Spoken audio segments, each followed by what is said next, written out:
Wondery Plus subscribers can listen to Crime and Sports early and ad-free right now. Join Wondery Plus in the Wondery app or on Apple Podcasts. In the depths of an Atlanta forest, a clash between activists and authorities ends in tragedy. I'm Matthew Scher, and on my new podcast, We Came to the Forest, we expose the hidden truths behind a shootout that left one activist dead and countless lives forever changed. Binge all episodes of We Came to the Forest ad-free on Wondery Plus.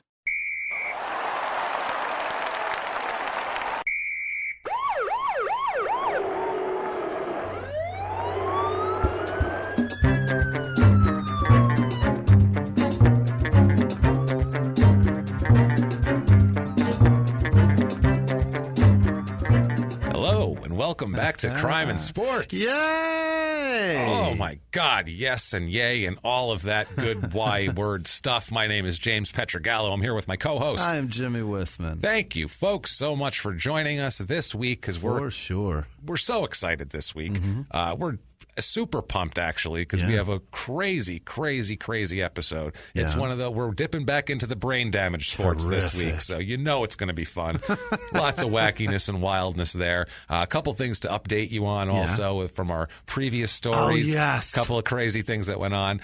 First, though, want to thank everybody for their iTunes reviews this week. You guys rule. You pushed us over 2,000 this week. We crossed the 2,000 threshold, which is a big deal. That's a lot for a podcast like us. A couple of nobodies. So thank you guys so much for doing that. If you haven't done it, please get on iTunes and give us 5 stars. For sure. Tell us you're following instructions, following directions. It doesn't matter. We can't stop at the 2,000.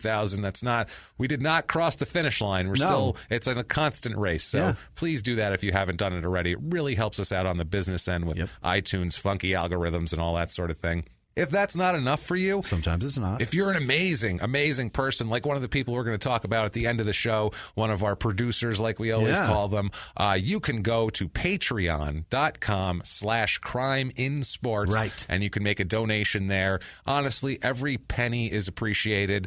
When people donate $1, we're blown away by it. Yeah. We are. We're like, oh, man, that's so nice of that person to go out of their way to give us $1. And if you think $1 doesn't do anything, it really actually does. You're out of your mind. Dollars add up. And there's a lot of listeners and a lot of you guys, and dollars add up. So every dime. What did you fucking fight MMA sports? Of Exactly. course it matters. Come on, it matters. It crazy. always matters. So every penny matters to us. Thank you guys. We're so appreciative. If you want to make a one-time donation, you can do that over at PayPal using our email address, crimeinsports, just like the name of the show, at gmail.com. So crimeinsports@gmail.com over there. Like we said, every dime we're blown away by it. Everything counts and everything matters. Thank you. You guys are you're the engine. You're doing it. Like we've said, we have a train and we might shovel the coal into the fire, but the coal is there because you guys have put it there. Right. You guys pour a load of coal in and then we shovel it, and we're happy to shovel it. Yeah. And we hope you guys are comfortable back in the back of the train as it moves forward. As the steam rolls through, the warmth is back there. Well, that's a lot of train metaphor for this. It's way too much. Thank you guys for all of that. Honestly, guys. And we have a couple of updates for you. Yes. Number one, okay, this is crazy. We all know OJ got out of jail, and OJ's not an update for us because we won't do OJ. That's the one case we think you've all heard plenty about. I think you know the story. I think you know the story. I think we got a good grasp on it. So, OJ was in prison in Vegas. He was.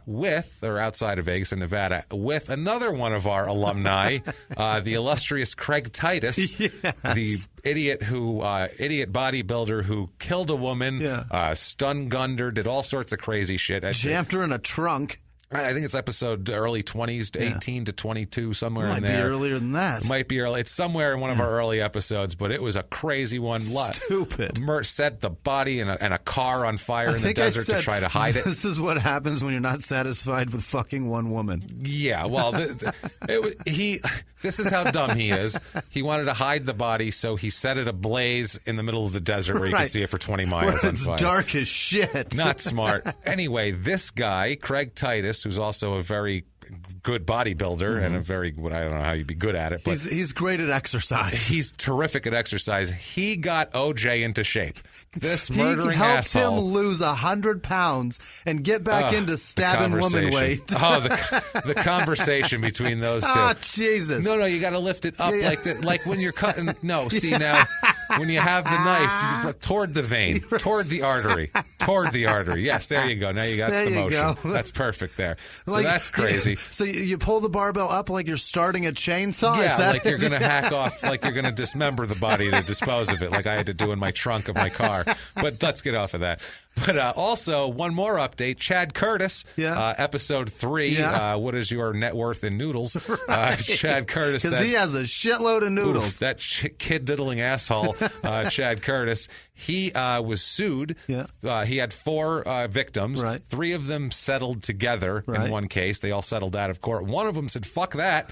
I am suing you to the ends of the earth, and got $1.8 million. How much is that in noodles? That's a lot of noodles that she'll never see because he's in prison. Right. And I assume his prospects of employment are less than stellar when he gets out. Very slim. For molesting several high school students. He's not even going to be able to get babysitting. No, he's going to be. I would hope not. No one let your kids, especially girls, around him. That's like bottom rung employment. He can't even get that. No, God, no. Jesus Christ. So all of that aside, we have a new crazy episode for you this week. And thank you, everybody that came out to the Hollywood Improv. We appreciate that. Was a great time, and meeting the people was fucking amazing. It was. We had a blast. Can't thank you guys enough for coming out. Thank you, guys. And hope you enjoyed last week with John Riccardi and the whole Dave Navarro's mom and all that. We had most people said they really, really enjoyed it. We had a couple people that were like, I was a little disappointed there was no sports. That was like episode 88. Right. You've had plenty of sports. Go fuck yourself. Sorry if I found a story interesting. And you know where I found that story? In Sports Illustrated. So guess what? It's fucking sports. There you go. Blow me. It was an article called The Muscle Murders. Blow me. About Bertil Fox, him, and a couple other bodybuilders. With a Mel Gibson quote. Blow me. I give a fuck enough. I give you plenty of sports, plenty of stats, plenty of murder, plenty of all that shit. If I want to go out on a goddamn island for a week and do a story that doesn't have so much sports in it, fucking roll with me, okay? Don't be a dick about it. Let's play. Be with us. Be on board with us. Be on board for this crazy episode. Yeah. Holy shit, this is wild. Let's talk about a young man named Jason Nicholas Miller. Okay. Better known as Mayhem Miller. Of course. An MMA fighter. Yeah. And one of the... How many times did he say it's Miller time? Jesus. It's less than that, actually. No, he said it a lot He's in the more 90s, about the Mayhem part. Okay. I'm sure he did in the 90s, because this guy's an idiot. Okay. The other thing, too, he's crazy, this guy. Yeah. He thinks he's funny is another thing. And he seems to be super, egotistical, and he's very much into podcasts. Really? So he will probably listen to this and want to fucking kill us. Because, sorry, bro, you're getting savaged because you are an asshole. Strap in. It's Miller time. He's fun. He's entertaining as a fighter and all that sort of thing. But in the real world, it's like, get your goddamn head out of your ass, dude. This guy repeatedly. Let's find out when it all started. All started back on Christmas Eve, December 24th, 1980. Eve, baby. He is. Oh, he was a gift to somebody. He's a gift to somebody that they're like, Jesus Christ, how long do I have to take this back to the store exactly? Is 18 years too long? What's the warranty on this shit? Can I put him away? Right. His father was in the Army. Okay. So they moved around a lot as a child, which I moved around, not state to state to state, but I moved around like schools and all that kind of shit. It does give you a weird, you feel like you need to be entertaining. Yeah. It's a weird thing. You feel like the quickest way to get people to like you is to be funny. Yeah, be outgoing and have a personality. And show up, be entertaining, and they're like, oh, that guy's funny. Problem is, they're tired of you in 3 weeks. But so he's a traveling class clown. Exactly. That's what it is. And that's what stand-up is. That's how I realized that stand-up was for me, because it's like, well, they only have to like me for a little while at a time, and then they won't see me anymore, so it's perfect. I can do that. I can win you over, and then you'll hate me later. So he's born in Fayetteville, North Carolina. Okay. He grows up. He's back and forth. They're in Fort Bragg a little bit because his dad's in the Army. They move around, but Fort Bragg is what he kind of considers home for a while. Okay. His father was an 82nd Airborne paratrooper. Wow. So yeah, his dad's a badass. Jumping out of planes and shit. Jumping out of planes into bad situations. His dad's a bad dude. Yeah. He looks up to him too a lot. Jason does. He looks up to his dad an awful lot. But he's a complete knucklehead. from the beginning. Yeah. From childhood, he's a complete knucklehead. Okay. A lot of that might be maybe his dad wasn't around all the time. You're looking for attention. You're going to new schools. I could see how you could be a knucklehead as a child if you're this guy. He's expelled from high school for fighting. So, that gives you a lot. For fighting, too. What a dick. Yeah, so, he also, because he was doing taekwondo since he was 11. So he thinks he can fight, and he knows how, and he does know how to fight. He's a good fighter. So he knows how to fight, and he's looking for attention, and that's another way in high school where you can get attention is be a tough guy. If you're a good fighter, then everybody likes you like that. So the fighter in my school was a Golden Gloves boxer, and he got expelled too because he fucking knocked somebody out. It's hard. That's what you do. Because kids have mouths on them, and then you want to knock somebody out. And then there's that too. He was on the high school wrestling team too, so he was trying to fight all around. He would like to go to karate schools and and challenge the instructors to fight him, basically, to spar with him. The hubris. To show that karate was for pussies was his thing. Like, I know I can, I guess, do taekwondo and wrestle so I can kick your karate ass, which I've heard everybody that does any kind of martial arts that karate is like what it's for 6-year-olds, basically. It's not really, it's kind of useless. It's ridiculous. It's more like, it's like more exercise. It's like Tai Chi more than it is fucking combat of any kind. What I learned from karate is that it's fucking chores. It's painting a fence. It's, there's waxing shit. The waxing. Jimmy, the waxing is so much. It's learning how to do, it's domesticating. That's what it is. But if you do it well, and if you learn your craft well, you will never have a fly in your apartment. That is true. Because you got those flycatcher thingies. Chopsticks, right. What did you call them? The tweezer thingies you called them. That was on Small Town Murder, I believe. Those tweezer thingies that those China people use. Right. That was wonderful. Jesus. Wonderful.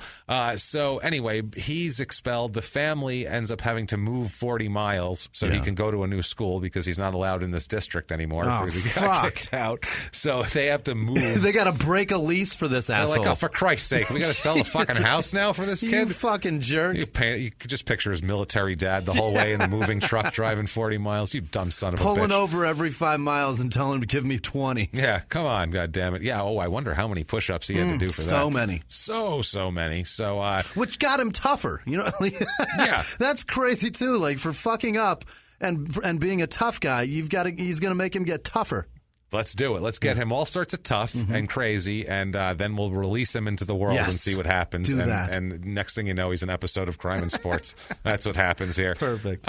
He was, I guess he had a judo instructor. He looked very much up to this judo instructor. Yeah. This judo instructor told him to attend a mixed martial arts school, which was rare at that point. Okay. They didn't start popping up till 10 years ago. Yeah. These MMA schools and UFC gyms and all that shit. Right. That's new. So this was a new thing. This judo instructor pushes Jason into this. He ends up having his first fight at 17 years old in Virginia Beach. Okay. Now, this fight we don't know about. The fights we have on record and the fights that he says he was in are way different. Okay? Super different. Like, we'll get into it, but he says that he fought about 15 more fights, 20 to 20 more fights than we have records of, basically. Yeah, so it's really weird. We have a quote about it. Does he count the ones from high school? Is that what happens? No, he's saying he was doing it right from there. All right. And he's counting the ones with his dad. Absolutely. He's counting that. He's counting his dad smacking him on the side of the head when they're driving with a goddamn moving truck. 0-1. Which is, it's 0-2. Yeah. The initial expulsion was 1. This is 0, and this is the rematch. Yeah. He worked at a Subway restaurant in Minnesota for a while, but beating up sandwiches. Well, he says he got fired. Of course, he did, from the Subway for being behind the line and picking scabs off his elbows and legs that he got from skateboarding while making sandwiches. So that'll apparently get you fired in a food service That's job. Pretty much the one thing that's going to get you fired. Disgusting animal. Actual picking up. He had the gloves on too. Those big stupid baggy Subway gloves. Jamming the scab in his mouth. Okay. I get that those gloves are cheaper than like a surgical glove. Right. Have you ever look at the guy making next time you go to Subway, watch the poor bastard trying to make your sandwich with gloves that are 5 sizes too big and slippery. They look like their hands are broken and they can't they're like the claws in those games where you put a quarter in and you try to get a stuff down and they just can't grab anything and it just slips off it. That's what they do when they try to grab a tomato. They fell asleep with their arm on their head and they woke up and they're like, now make a sandwich. And they can't fuck. and their hands asleep. It doesn't work at all. I can't feel it. No, it takes them like 7 swipes to get 2 pickles out of there. They can't quite get it. And God forbid you put fucking 6 pieces of tomato on the sandwich. Oh, forget it. No, it only gets 5. It only gets 5. And then to watch them try to take cheese apart from each other with these oh, get like some fine grip, and they're pulling it tight on their fingers like idiots. Well, this guy had scab juice on it while he was trying to do that. Fucking gross. What does that tell you right here? So yeah, he's doing that in Minnesota. 1998, we'll get into. He starts fighting in Virginia. Mm-hmm. Like I said here, though, that's not what he says. This is all he did. We'll get into it. Let's do it in their own words on just his childhood and what sets him up for his adulthood in his mind. Okay, let's set the table. What year did you say he was born?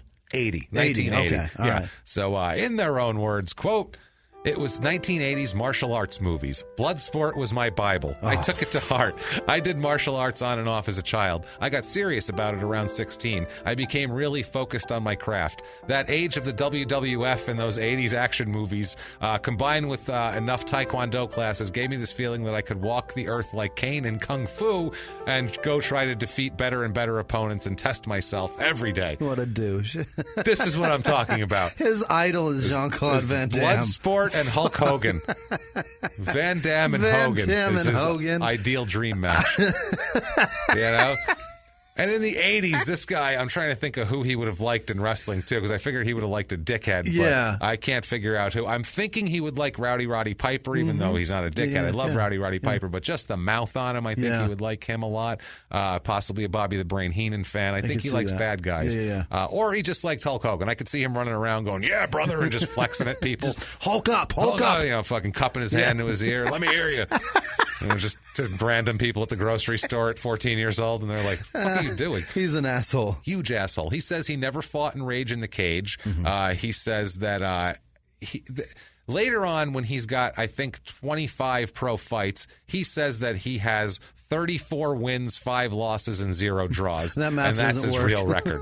He said because there's other. He said he's been fighting the Virginia full contact since he was 17 years old. Okay. He says, "quote This is what I mean. He tries to be funny with everything. I've been fighting since Heavy D was skinny. Oh, Jesus. So you know what I mean? He's got these cheesy. Heavy D was never skinny. No, first of all, he wasn't. Have you been fighting since Heavy D was 6? Have you been fighting since Heavy D was a fat baby. I guarantee it. He was a fat as fuck baby. At one point, he had a growth spurt, I feel like, and he was like a little maybe thinned leaned out a smidge. And they were like, "Hey, look at that, he's thinning out." And then he just blew right the fuck up. They made him more pork chops, and it was over. Since Heavy D was skinny. So April 1998, he has his first pro fight that's on the record that I could find. I'm doing what's on SureDog and what's on a bunch of different fighting, like MMA. Heavy D might be skinny as fuck right now, though. Right now, he's super skinny. He has really thinned out. It's impressive, honestly. I bet you can see his ribs. I'm thinking about that. They're likely exposed. His cheeks are probably very. Oh, they're so. Yeah. Oh, the cheekbones are amazing. Very protruding here. Very, very Slavic. So Virginia Beach, 1998. Jason here fights Al Superman Dill. Okay. That's an exciting fighter here. I could find nothing on Al Superman Dill. How did he not go by The Real, by the way? Al The Real Dill? That's fucking great. That's amazing. Yeah, Superman he goes by. That's hacky. It's very hacky. But, I mean, they're probably fighting in a parking lot. Yeah. Let's be realistic here. For sure. This is like this is the level of like the Jared Wyatt fight. I think it's like episode 53 where he cuts a man's heart out. You should probably listen to that. It's crazy. But that episode, they fought in like a casino parking lot where they just set a ring up, and then a bunch of white supremacists stood around it and cheered for their favorite. That's basically what happened, because it was like rural Northern California, and they were all militia member Nazis. It looked like it. They were all neo-Nazis. For sure looked like it. Yeah. Absolutely. He wins this fight in the first round. He knocks the shit out of Al Dill. Really? So he's not so super here. He's not quite the real. No, he's not. He's not the real Dill. So he's 1-0 now, Mayhem Miller. I don't know if he's Mayhem yet, but he's Jason Miller at this point. Once again, he does all of his in-ring antics are like just he thinks he's a wrestler. He's a wrestler. Yeah. He acts like a wrestler is what he does. Like when he's fighting later on, he does shit like where he's in a situation where like a guy is putting him in like a hold that will fuck him up, and he'll look at the camera and to give a big toothy smile and give a thumbs up and then go back to fighting. But like a real big like yay, like a selfie, like it's a roller coaster. Yeah, no, like he's getting his picture taken on Splash Mountain when the water's about to hit, and then he goes back to like trying to get out of this hold that'll snap his leg in half. So he's a fucking nutcase basically, and he says he picks up a lot from wrestling. His style is wrestling. He said he liked Hulk Hogan. He liked that whole thing. He would list wherever he could. He lists his hometown as parts unknown, which is a wrestling thing, obviously. And because raised by wolves. Some weird shit. Raised by weight unknown, parts unknown. No, parts unknown because we said it made sense too because his father was in the army and they moved around a lot. Whenever he has to list a hometown, some of the promotions won't let you list parts unknown. They actually want to have a city to say. He lists Atlanta as his hometown. Okay. So, I don't know. I guess not everyone will accept parts unknown. You tell me parts unknown, I'm fine with that. I don't and need by to know the way, your you don't get to say parts unknown if your next answer, no, we need a specific place. Oh, Atlanta sounds good. That's it. That's so far from unknown, by the way. Way far Such unknown. a metropolis. There's fucking freeways there, sir. Yes. That's not unknown at all. Not even Everybody's close to it. heard of it. There's the fucking suburbs. Outcast is from there. There's lots of stuff. Big city. Traffic is terrible there. That's how much people know of it. Traffic's awful. March 10th, 2001, he has an amateur fight. I don't know how you can be a pro and then go back to being an amateur, but he has 2 amateur fights I could find on record here. As an amateur fight, it's at the National Guard Armory in Jackson, Georgia, where dreams come true. You betcha. He fights Ernie Ward. No pro record, but he was 4-2 as an amateur, this Ernie Ward, which was not easy to find, by the way. Mayhem here. Jason wins by submission with a toe hold in the first round. A toe hold? A toe hold. What? I don't know what a toe hold is. You grab a hold of somebody. Say uncle. I assume like a toe hold, like in wrestling, like you pick up the foot and twist toe and then but it sure sounds, it seems like his ancle's going to snap. Sounds like somebody sounds was pretty a pussy. rudimentary. Sounds rudimentary. It doesn't sound. It just doesn't sound like a real, like, I don't think you needed an instructor to teach you to grab someone's foot and try to twist it off. It also doesn't sound very violent. Like a toe hold sounds like. Well, if your ankle's going to snap. Yeah, I suppose. You could snap somebody's ankle if you have it right. But toe hold sounds very, very soft. That's all. That same night, for some reason, he's fighting twice. He did a second one in the same night? It was a tournament of some kind. Jesus. He fights Lionel Cortez, who was a 6-foot, 185-pounder. He had 2 amateur fights, Lionel Cortez. This is the last of his amateur fights, and he has a 6-7 pro record. Total, last fight was in 2007 for old Lionel. Jason wins by submission with a rear naked choke. There you go. That sounds violent. So now he's 2-0. Yeah, the choke's in there. Jeez, sounded naked, which makes it sound even more violent. Makes it sound like rape. Yeah, because if you're doing anything naked, I think that's an aggravator. You know what I mean? No matter what you're doing. If your dick's out, there's a problem. If you robbed a bank with your dick out, I feel like that should be an extra charge. Absolutely. It's armed robbery, it's this, it's that, and put your dick away, that's sir. That's menacing as hell. Yes, exactly. That's mayhem. He is mayhem, and we'll find. He's got his dick out plenty in this. That's why I was trying to lay back on the dick out, because I'm like, his dick's going to be out. So I didn't want to hit it too hard. Let's put it that way. Let's find out here. Now he's going into pro. He's going to try to really make a career out of MMA. So let's find out what his whole theory and his philosophy on this is. We have, in their own words, quote, "It was cool enough for me to headlock throw a kid on the concrete when I was 14, but if I headlock throw him and did a thumbs up and laughed to my friends, then that became the stuff of real legend. My fighting style is pro wrestling. I'm just new pro wrestling. I think I'm going to call it nouveau pro wrestling. Am I trying to win? Hell yeah. Is it scripted? Hell no. But most everything I do is with the entertainment value in mind." Fuck. So that's who we're dealing with here. Not a serious man. And by the way, a thumbs up with a smile, not very original. No. It's pretty fucking stupid. I don't really know what else he could do while he's being put in a fucking reverse some shit choke, whatever the hell I would imagine he would say. Dumb. You don't have a lot of time to really sign out a very specific message to anybody. Listen, if NFL players can be creative with their fucking end zone dance, this asshole, if he wants to make it part of his career, better figure it the fuck out. When someone's trying to choke you, how do you get up and do a choreographed dance, though? That would be very difficult. Pull a Sharpie out of your sock and sign the mat. that's going to fly. You could do that. Sign the mat while you're on it. I would while like your that. face is firmly planted against it. You know what? I would find that entertaining. But I'd also think you were an idiot like this guy. When you got a guy in a rear naked choke, lick his fucking ear. I don't know. Do something creative. That's creative. That's a creative way to get out of that shit. So April 28th, 2001, he's in Phoenix, Arizona. Oh, boy. Rage in the Cage 27. Yeah, thank God he's cleared out. Yeah. He's not here now. See you around. He fights Tommy Laguans. Okay. Laguans. I don't know how the hell you say that. It Laguines or really some doesn't shit, fucking maybe? I matter don't know. because this guy sucks. Jason beats him silly with a just silly with a TKO. They stop it due to just pummeling in the first round. Yeah, it's just he pummels him in the first round. So now Jason's 2-0 as a pro. So that's April. He doesn't have another pro fight on the record till November of that year, 2001. Let him heal. Yeah, let him heal. And, September 11th happened there. Yeah. So he's going back here. His first fight since the towers fell, guys, is November 9th, 2001. It's Underground Fight Club 4. It's called. He fights Chris Connolly. Jason beats the living shit out of him because he hated the Spoon Man song. Just pummels him and says, "You fucking whiny bastard." I know he died and everybody loves him now, but holy fucking shit. Yeah. Black Hole Sun and Spoon Man. What are you kidding me? I don't give a shit how many other good songs you have. I don't care. I don't care. I just remember the Barbie on the rotisserie grill in Black Hole Sun. But I don't give a after shit. Soundgarden, Audio Slave is the shit. It is so great. Care what your catalog is like. You put Black Hole Sun and Spoon Man into the lexicon of American culture. Yeah. Go fuck yourself. Go fuck yourself. I don't give a shit. Audio Slave, fuck you. Audio Slave is so good. When I heard he died, I said, someone must have finally got him for Spoon Man. Finally. I've been waiting 20 fucking years for somebody to hunt him down. Beatles. Holy shit. Spoon Man. Are you joking? That's a song you're putting out? Are you kidding me? You're not dicking around on the tour bus, pal. There's fucking people buying an album based on this, you asshole. That's hilarious. Wow. Okay, sorry. So he beats Spoon Man here. Unanimous decision. Goes the distance with this dickhead. Must have really wanted to lay it in extra. He's 3-0 as a pro. Some extra lick. He's a couple extra shots. He hated it. He's like, Black Hole Sun sucks. Gets stuck in your head and it sucks then, too. November 11th, 2001. Did you hear when that is, Jimmy?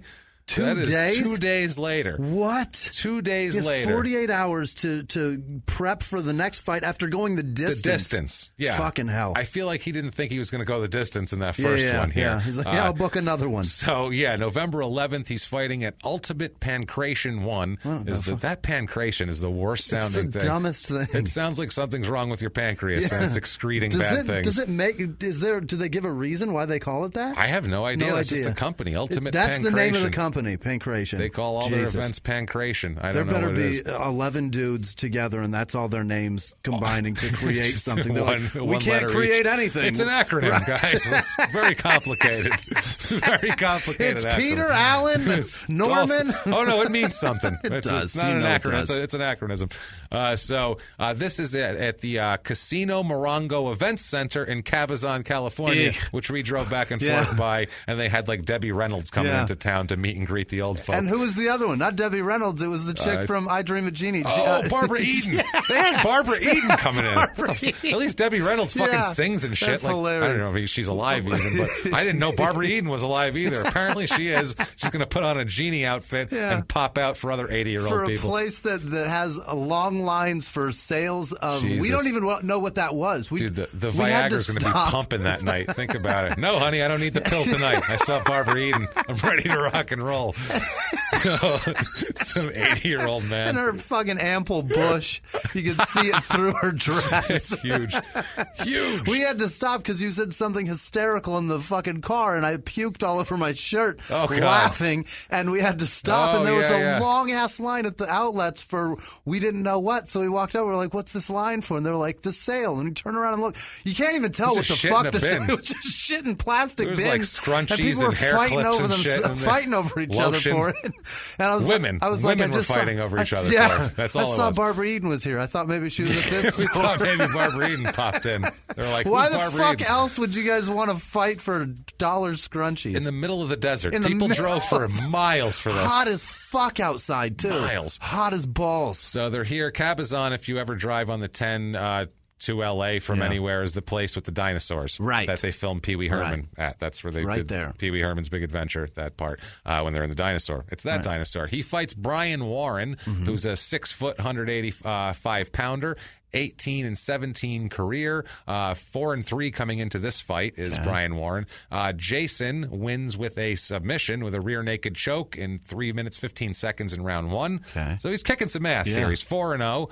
December 8th, 2001. This is within a month, under a month. He is at the ISCF, which is the International Sport Combat Federation. Oh boy, Battle at the Brewery 2001, which.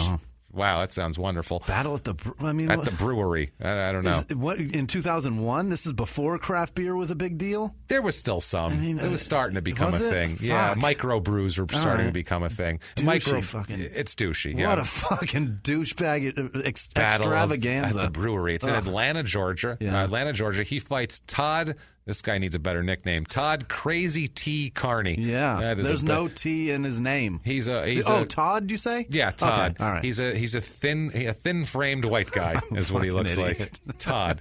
It's hard to make Todd tough though. Like Todd's Crazy T. Yeah, that's not the way to do it. He's 6'3", 185 pounds. He's a thin guy. 20-23 career record. So he's a journeyman here.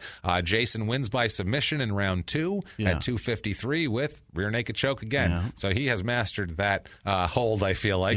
He wins the ISCF East Coast Middleweight Championship. That is very specific. That belt is East Coast middleweight, only of this. That's it. It's like the jerk region, right here between the erasers and right in this general region, anything between the chiclets and the erasers. That's what he's got. That's your belt. So specific. 5-0 now. March 30th, he fights at HFP1, which is Hitman Fighting Productions 1, which didn't last long. Rumble on the Reservation. Jesus. It's the...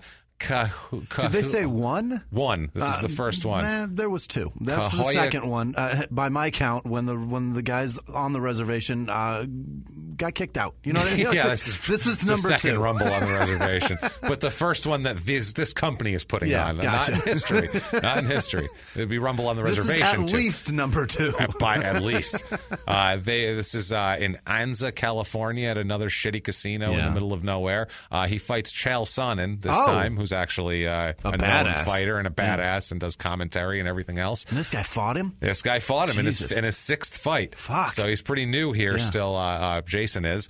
This is only Chael's 2nd fight. Wow. So this was the beginning of their career. He was 1-0 coming in. They go the distance, these two. So it was actually a good fight, tough fight. Jason loses the unanimous decision here. Yeah, he's going to lose to good guys like that. He's now 5-1. So now he's April 12th, 2002. Less than 2 weeks later. Again, this is quick, man. This isn't when you wonder when he's doing crazy shit later. You're like, oh yeah, he gets hit in the head a lot within a 2-week period. That's what happened. I get it now. This is XP2, which is Extreme Pancration 2. Of course it is. This was still in the period when everything that was spelled EX is just an X now because it's cool that way. This is in it's LA. Like putting a Z on the end of words. Exactly. Same thing. Exactly the same period. I think the X came right after the Z. Right after it. Right You're after damn it. right. This is in Los Angeles. He fights Toby Imada, who's a 5'8", 145-pounder. So that's small here. He's a tiny guy. He's 30-18 career. Goes the distance, though. Wow. Jason wins by split decision, so he must have been a tough little shit. He's 6-1 here, Jason is. Going to July 13th, 2002, just trying to buzz through his early fights before it gets crazy. July 13th, 2002, RFC1, which is Revolution Fighting Championships. God, these fucking names and these acronyms drive me nuts. Stardust Casino. In Vegas. He fights Phil Ensminger. I don't know who that is. Phil Ensminger. He is 5'8", 180 pounds, a 2-5 career record, and this is his last fight. That's a fat fucker. I'll give you a fucking hint how he did, since this is his last fight in a 2-5 career. They couldn't find a way to fucking give Ensminger a nickname? Nope, that's it. Just Phil. Phil who should quit fighting right about, I don't know, now, as someone looks at their watch. Retired Phil, maybe? How about retired Phil? Why don't we go with that? Phil who quit last week. Anybody named Phil should not be fighting in anything. Not professional. Has there ever been a professional fighter that was a champion named Phil? Not that I can think of off the top of my head. It's possible. Fucking Phil. I can't think of any of them here. It's your uncle. That's not a fighter. Phil. Phil is only a fighter when he's drunk at Thanksgiving and calls Aunt Margie a twat. Yeah, then Phil's a total dick, and he's now in a fight with Uncle Todd, who's not tough. But he goes by Crazy T, which is super weird, right? It's so very strange. Retired Phil gets in a fight with Crazy T over calling Aunt Margie a twat. Unbelievable. Behind the closed doors of government offices and military compounds, there are hidden stories and buried secrets from the darkest corners of history.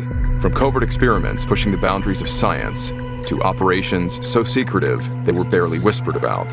Each week, on Redacted, Declassified Mysteries, we pull back the curtain on these hidden histories, 100% true and verifiable stories that expose the shadowy underbelly of power. Consider Operation Paperclip, where former Nazi scientists were brought to America after World War II, not as prisoners, but as assets to advance U.S. intelligence during the Cold War. These aren't just old conspiracy theories. They're thoroughly investigated accounts that reveal the uncomfortable truths still shaping our world today. The stories are real. The secrets are shocking. Follow Redacted, Declassified Mysteries on the Wondery app or wherever you get your podcasts. You can listen to Redacted early and ad-free right now on Wondery Plus. Everyone out there should listen to Small Town Murder. You really should, mainly because you never know who's next door. And that's the point of this show, really. You never know who is next door. You never know what's going to happen on Small Town Murder. That's what makes it so wonderful. The only thing you do know is that people are going to die, and we're probably going to make jokes about it. That's it. That's all we can promise you. We dig into these towns. We see what makes them tick, from local legends to scandals they may have had. And, of course, the biggest scandals of all, horrible murders that take place there. And we put our, what I feel is a completely appropriate comedic spin on the whole thing. And you know you need a laugh right now. So get in there, listen to Small Town Murder, follow Small Town Murder on the Wondery app or wherever you get your podcasts. You can listen to Small Town Murder early and ad-free right now on Wondery Plus. And now back to the show.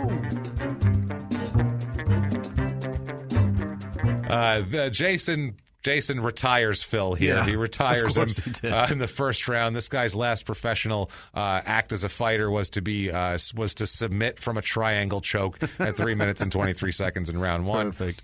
Jason is 7-1 at this point. Round one? Round one. Right to it. Come here, asshole. Now go retire. Come here, Phil. So 7-1 for go Jason. Put my cable in. He starts to get crazy at this point here, kind of starts to get... Losing his mind a smidge. No, starts to get starts to become a showman a little more. Oh. In the ring, he's always doing the thumbs up shit and all that crazy shit. Dumb. But now he starts thinking about the presentation of it. Oh, yeah. You got to have presentation. I think he's realizing that the thumbs up was a stupid fucking choice. Oh, no, he does that forever. What? He does that when he's in... You think he has Johnny fucking Cage? Spoiler alert, he'll be in UFC later and he'll do it then. Really? He's a jackass. He's just a jackass. He'll have a hockey mask on sometimes when he comes to the ring, which, unless you're going to do it full Lee Murray style, go fuck yourself. Because Lee Murray looked cool coming to the ring. He had like a prisoner outfit with a Hannibal Lecter mask on. That's the fucking way you come to the ring. Unless you're coming with a machete and you actually stab that fucker. Leave that hockey mask back in the locker room. Yeah, he'd bring a sword with him sometimes to the ring. I don't think he took it in the ring, but he'd bring a sword to the ring. What is that like about? Like a lunatic. His post-fight celebration is him acting like a monkey, flailing his arms around because he calls his fans Mayhem monkeys. Oh, that's God, what he calls. Jesus. He's trying to make a brand of I'm crazy guy MMA fighter. Like listen to this quote here. Let's do this. He'll tell you exactly what he's doing. In their own words, quote, "I'd rather not win than be boring.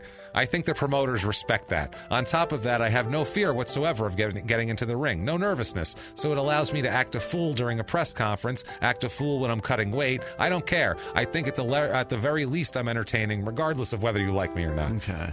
fair, but he's being a wrestler. Yeah. I don't even care if I win or lose because they'll keep booking me because people want to watch me because I jump around like an asshole. He's essentially Puck on The Real World, eating cereal with his fingers. And I feel like that's another place he got this. He was like a big Puck guy. Yeah. He's like, make fun of that guy for having AIDS. Fuck him. I think that's what he did, like watching Real World. But he's got millions of dollars, so let's not bother with him. Exactly. So I'll be exactly like him. No, let's not be like Puck. I think Puck ruined a lot.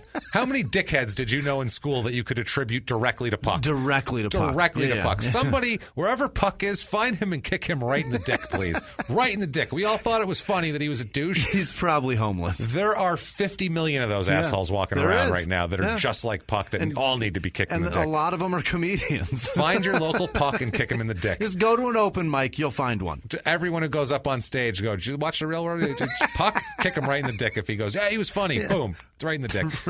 Shove his sack into his throat, for sure. Please. And if you don't know what we're talking about, then you're too young to understand that, and you're probably born after that aired, so never mind. August 10th. But I guarantee you, if you've seen any reality TV, that motherfucker started it. You know what The Real World is? He's the reason. He was the original scumbag in the house that constantly made fun of a guy who died of AIDS. That was basically it. Some poor nice guy who died of AIDS. He'd call him gay slurs, and which because he was gay, but still no reason to call him throw slurs at him, especially when you live in San Francisco. Right. To be there. It's like you're in the wrong town. And he's eating cereal out of a cereal bowl with his fingers because there was no clean. No, there were clean spoons. He chose that this is the proper way. Cool, to just jam cereal. I just don't care, man. I just don't care, man. This is cool. I wear shorts that are dirty and rippers. I don't care, man. I just got to wear boots. You know. Yeah, I got a car. I'll ride my skateboard. I ride my skateboard up to my delivery job because I like to yell at cars who don't let me through. And I'm like, hey, fuck you, buddy. I'm skating through here, man. Fuck you, buddy. And then he drops F-bombs at everybody. Yeah, calls that's them, it. Even if they're straight. He was a bicycle messenger. He calls everybody a fag. He does. Yeah. So August 10th, 2002, Underground Fight Club 6. Yeah. Birmingham, Alabama. Oh, boy. Oh, my God. Birmingham. Jimmy, imagine just... Jesus. Oh, God. The glitz, the glamour. So many shaved heads on purpose. The Birmingham. Yeah. He's fighting Scott Forrester. He wins by unanimous decision. Jason goes to 8-1. 6 days later, he's fighting. Oh, boy. Too soon, you think? That's a little too soon here because that was a unanimous decision. Again, he fought the distance and then fought again. This is ISCF, which is International Combat Sport Federation or Sport Combat Federation. This is in Atlanta. He fights Todd Crazy T. Carney again. Back, it's a rematch with old Crazy T. Carney, but this time he's a little tired from fighting 6 days ago and loses in round 1. 1 minute 32 seconds in, too, with a guillotine choke. Oh, with the quickness. Yeah. Goes to 8-2 here. So the revenge of Crazy T. He's back. We were a little early picking on old Crazy T. Todd's tougher than we gave him credit for. He is. So he takes some time off here. Doesn't fight again until February. Let the bruises on his brain heal. Calm down here a little bit. Maybe I need to chill out. Maybe train a little more, possibly. Because that was only his 10th fight professionally, or 30th if you listen to him, either one. February 1st, 2003, it's FFP, which is February Fight Party, holiday fight party in Atlanta. Holiday? What holiday is on February 1st? I don't know. In anticipation of they can't wait Valentine's for President's Day.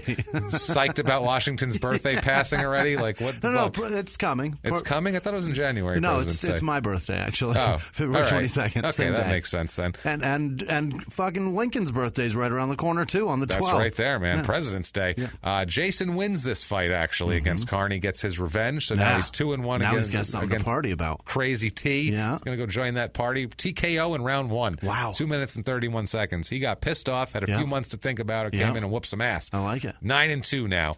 So we go to February 23rd, 2003, because he's going to fight 3 weeks later, though. He's going to keep doing it. This is EC 50, Extreme Challenge 50, in Salt Lake City at the Saltaire Pavilion versus Dennis Kang, which is an awful name. Yeah. Dennis with one N, Kang. That is a terrible fucking name, these people. Jesus. He's 5'11", 185, 35-16 career record. Okay. So this is a guy that's experienced kind of guy, 35-16. So it's a respectable record. Yeah. Jason doesn't respect shit. He goes in there in round 2 and wins by submission with a rear naked choke at 1:41 in that round. That's his move. Yeah, he's wins the majority of his fights by that. He's 10-2. He fights the same night. This is some kind of tournament thing. He This fights. is crazy. You cannot do that. Yeah, I don't like that at all. That's not healthy. No, and what ends up happening here, he fights Tim Kennedy, who's 5'11", 185, also 18-6 career fighter. This is his 5th fight, Tim Kennedy. He's a 3-1 fighter coming into the fight. Jason loses a unanimous decision to him again. The distance. A pattern. If you fight too soon, you lose. This guy does anyway. He needs to get his strength back up again. So now he's 10-3, making stupid choices. June 13th, 2003, at SB30 Collision Course, Icon Sport. That's a long name. Yeah. Collision Course Icon Sport. This is in Honolulu, Hawaii. Beautiful. I'll go fight over there. Fuck yes. Shit, yeah. You don't even have to just fly me in. It's a And vacation. then you can punch me in the face. I'll be fine with that. Let's do it. Fine. I'll spend it in a beautiful hospital room. It's going to be great. With amazing waitresses. No, they're called nurses. They're called, yes. Right. They're definitely not waitresses. Definitely amazing not. Nurses. They are trained in medical care. I don't think they're nurses. With amazing they're not waitresses. Tans. Oh, forget it. The but people if you ask of for something Hawaii to drink, look they'll bring incredible. it to you. Yeah. That's threw a straw and everything. That's amazing, by the way. That's great. Imagine if you asked a waitress, to dress your wounds, to dress your wound, or to draw some give blood. You an IV. They'd think you were crazy. These people can do it all. The These nurses girls, can do it all. Nurses and they'll wipe your ass too. You suck, servers. I want my blood drawn and my ass wiped when I go to a restaurant. And then they want money. Fucking what the fuck? Waitresses expect 20%. You didn't even give me an IV drip. I'll have a glass of the Cabernet. Right. I'll have the calamari appetizer. And could you please give at least I need to give a pint of blood. Please take it out of my arm. So he fights Jason J. Buck, who is a 14-13 career fighter. So it's very average, excessively average and mediocre. This, by the way, match, spoiler alert, Jason beats this guy. This match starts a run of 6 straight losses for Jay Buck. Whoa. So this is the beginning of the end here for his career. Miller wins it by decision. They go all the way to a decision again. He wins by split decision, not even unanimous. He's 11-3 now. Going to August 23rd, 2003, he fights in the Pit Fighting Championship. Put Up or Shut Up is the name of it in California. Wow. I mean, you don't have to say that at the end. You know, like, why put up or shut up? Because that's kind of the name of it. It's kind of insinuated in the fact that you're fucking fighting. I feel like there's one guy who has to name all of these stupid events for all the different companies. They call him and they're like, Jim, we need a name. He's like, fuck, put up or shut up for this one. Yeah, that's fine. I don't know whose face is getting broken now. Let's give that to them over there. So he fights Mark Longworth, who's 5'10", 185. This is his first pro fight, Mark Longworth. He's a 1-3 career fighter total is what his whole career is. Fantastic. Hint, this isn't the win. Let's just say that. This isn't the win. Jason wins in round 1 with a rear naked choke, obviously. I love when it's like under 5 fights when they realize this is not going to go. Never mind. Well. He had three strikes, I'm out. 1-3, see you later. A bad idea. Why did I choose this shit? He got choked out in his first fight in the first round. That should have been it right there. Jason's 12-3. He's fine. Okay. September 20th, 2003, Super Brawl 31, Icon Sport in Hawaii again. He's fighting Sean Tornado Taylor, who's 5'11", 181 with an 0-7 career record. 0-7. Oh, Christ. So I don't have to tell you the result of this. How do you get to 0-5 and be like, I'm going to stick it out? This is his third fight. This should have been it again. Yeah. It still takes Jason almost halfway or almost all the way through the second round to beat him, though. Wow. He's 332 in the second round with a triangle choke. Jason gets him. Maybe that's what it is. He gets to like 5 losses and he's like, but it took to the third round every time. Also, I bet, just a speculation because they don't have a lot of these early fights on the video or anything, but I feel like he probably said, I can beat this guy easy. I'm going to fuck around. Yeah. I'm going to jump around. I'm going to mug for the people. Yeah. I'm going to act like a monkey. I'm going to fucking keep these thumbs up. I'm going to Hulk up. You know what I mean? I'm going to do all this shit. I'm going to do the old what has 2 thumbs and likes blowjobs in the ring. He's doing like the Ric Flair strut. He's got like everything. He's doing all his favorite little wrestler moves. Fucking jerk. Yeah, he's doing the Randy Macho Man Savage, hands in the air. He's got the whole thing with his fingers up. Fingers up. Fingers up. So, there we go on to December 5th, 2003. Rain dancing. Oh, you know Who it. was that? Ultimate Warrior. Ultimate Warrior. Shaking the ropes, the whole deal. I guarantee he would do some Ultimate Warrior shit. Yeah. He seems like that'd be right up his alley. December 5th, 2003, SB32. Yeah. So now he's doing consecutive Super Brawls. Yeah. No name for this one, just 32. They gave up on Icon Sport. In Honolulu again, he fights Egan Inoue. He's a 5'9", 190-pounder with a 13-8 career record. This is his second to last fight, this guy, so he's on his way out of the business. Yeah. Jason wins at the end of the second, again, but with a TKO stoppage. He pummels him. That's again, fucking convincing. I feel like he was jumping around, doing some island shit, dancing, acting like a hula, and then he does this. 14-3 career, October 16th, 2004. Long layoff there. Yeah. Again, he fights SB37 in Hawaii. This is for the Super Brawl welterweight title. He's about to be a champion. About to be a champion. He fights Ronald Machine Gun June. What? Hune, I want to say. Jhun. June, but it's Hune probably. I don't know. Jun.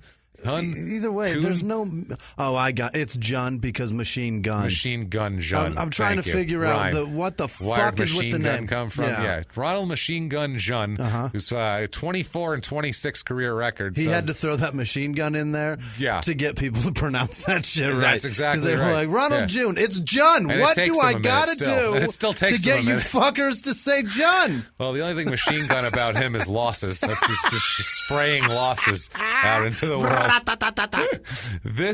He lost 15 of his last 18 fights, this guy. Gotcha. I think that's time to hang it up. This is the second of those 18 fights here, of those last 18 fights. Jason wins by, they call it a technical submission. I don't know I don't know if the ref stopped it. I don't know what happened, but with an arm triangle choke in the second round. Is that maybe he passed out? Is that how it works? Maybe. If he doesn't tap, if he just goes to sleep, is that a technical submission? That's submitting like a motherfucker. He submitted, not voluntarily, but technically he submitted, I would say, at that point. I'm going to say that's technically a submission. Technically it's rape when the girls were not conscious when Cosby got there him. That's still rape. That's still rape. That's still just because they weren't rape. actively going, no, don't rape me, that doesn't mean it wasn't rape. Yeah, exactly. Good point. There we go. So November 20th, 2004, about a month later, he's at the ISCF Domination at the DAC in Atlanta, at the DAC, whatever that is, versus Joshua Hancock, who's a non-linker that doesn't matter at all. And this goes the distance again. Jesus, with a non-linker? Going the distance with a non-goddamn linker that I could find very little information about. And that's, if I can't find shit about you, you didn't do very much. Because I'll dig. I find a guy who's 1-3 his whole damn career and quits right away. You got a picture of him and everything. God damn it, you bet your ass. 16-3 record here so far for Jason. April 16th, 2005. Okay, this is when shit gets serious here. This is when shit gets serious. None of this domination at the DAC, non-linker bullshit. Right. Now he's fighting in the UFC. Okay. He signs with the UFC. His antics are very well liked by the UFC because he's winning fights and he's a crazy son of a bitch that people would want to watch. He's compelling television. I will say that for the guy. Guys in white sunglasses love him. Oh, my God, do they love him so much. They're showering him in Monster Energy drink. Guys with little people peeing on something else on a sticker on their back truck window. Love this guy. Love him. Calvin pissing. That's hilarious. They put Calvin pissing on their least favorite football team, and they put their white sunglasses on, and they ride off into the sunset. How embarrassing. I used to have one of those. Did you really? What were you pissing on? The Raiders, wasn't it? I knew it. Oh, my God. I fucking knew it. Wow. I was like 16. You could just look at someone in a truck with a pissing on the Raiders and go, that guy's white. That's one thing. You don't even have to.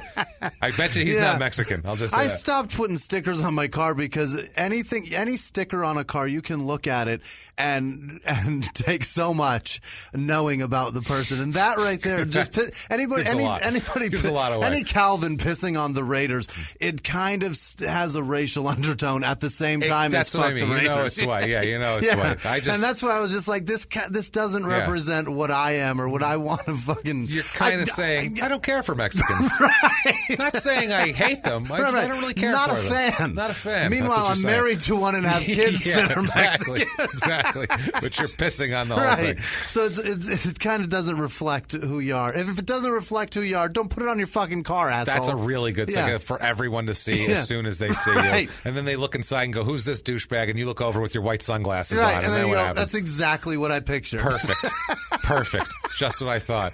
Calvin Fisk. I completely forgot about those stickers. God. That's hysterical. You don't see them very often anymore, thankfully. Thank God. People still put fresh ones on, too. Of course. I'll see ones that are clean that you could tell haven't been on there for 5 years. There's no cracks in it or anything. No bubbles. They had their credit card and they really smoothed it out. They put fucking soapy water on that first. Yeah. You know they did. They're doing it as they're doing it and straightening it out. It's almost done. They're like, this is going to be great. This is going to be great. Calvin looks great. They're all going to know, man. So sweet. They're all going to know. So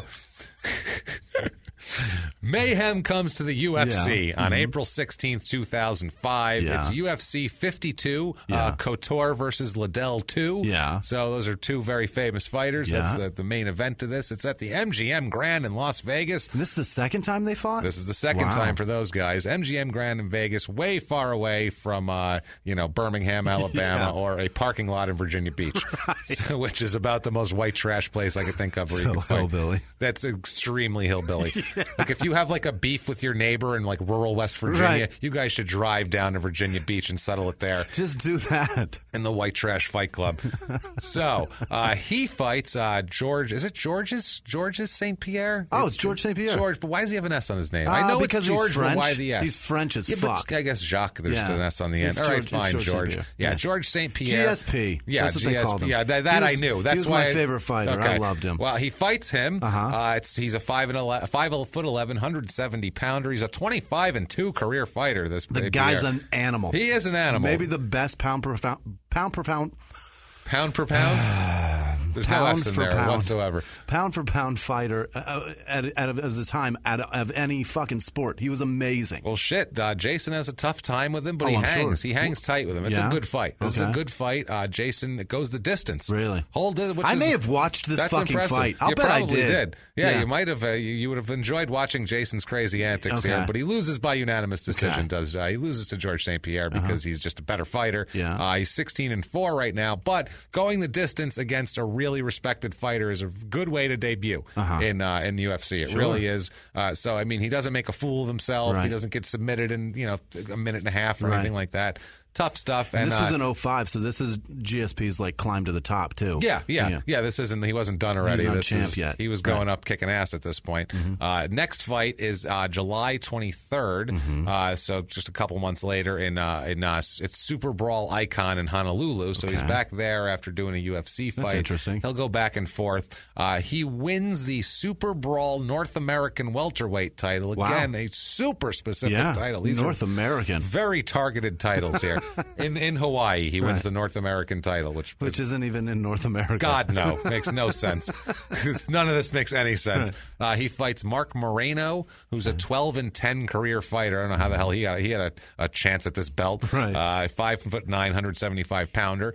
Jason wins in the first round, submits him with an arm bar, his first arm bar victory in 4 minutes and 54 seconds. So just got it in there. Goes to 17-4. Not too shabby. October 28th, 2005, he moves up to 185 pounds. Wow. Now he's going to fight at a different weight class, 185. Remember that number, by the way, 185 for a weigh-in that he has later on, where he is not even close to 185. It's not even close. I love it. He must vacate the welterweight title to move up, so he does that, moves up. Fights at Icon Sport Opposites Attract is the name of this particular event in Hawaii again. He's in Hawaii a little bit too much, and he's not going to be there for very long, and we'll find out why after this fight, okay? He fights here. It's against Falanico Vitali. Yeah. He's a 5'10", 185-pounder with a 30-11 career record. Okay. Very respectable. Yeah. Jason wins with a rear naked choke in round 2 at 2 minutes and 41 seconds. Yeah. That's his go-to. Yeah, he gets you behind you. Yeah. He's that's his way is kind of slipping it in a little bit. He's like, I'm gonna get you good. How you like that? And he got you. Deal with it. He's 18-4. December of 2005. Okay. Now he starts to get a little loopy. Yeah. He's kept it in the ring so far. He's picked scabs at Subway. Gross. He's done shit like that. I'm sure the cops have, picked him up and released him and things of that nature because he's a crazy son of a bitch. But now he really starts lashing out at the world and acting like a fucking loon in general, as we'll find out. Which is good for us.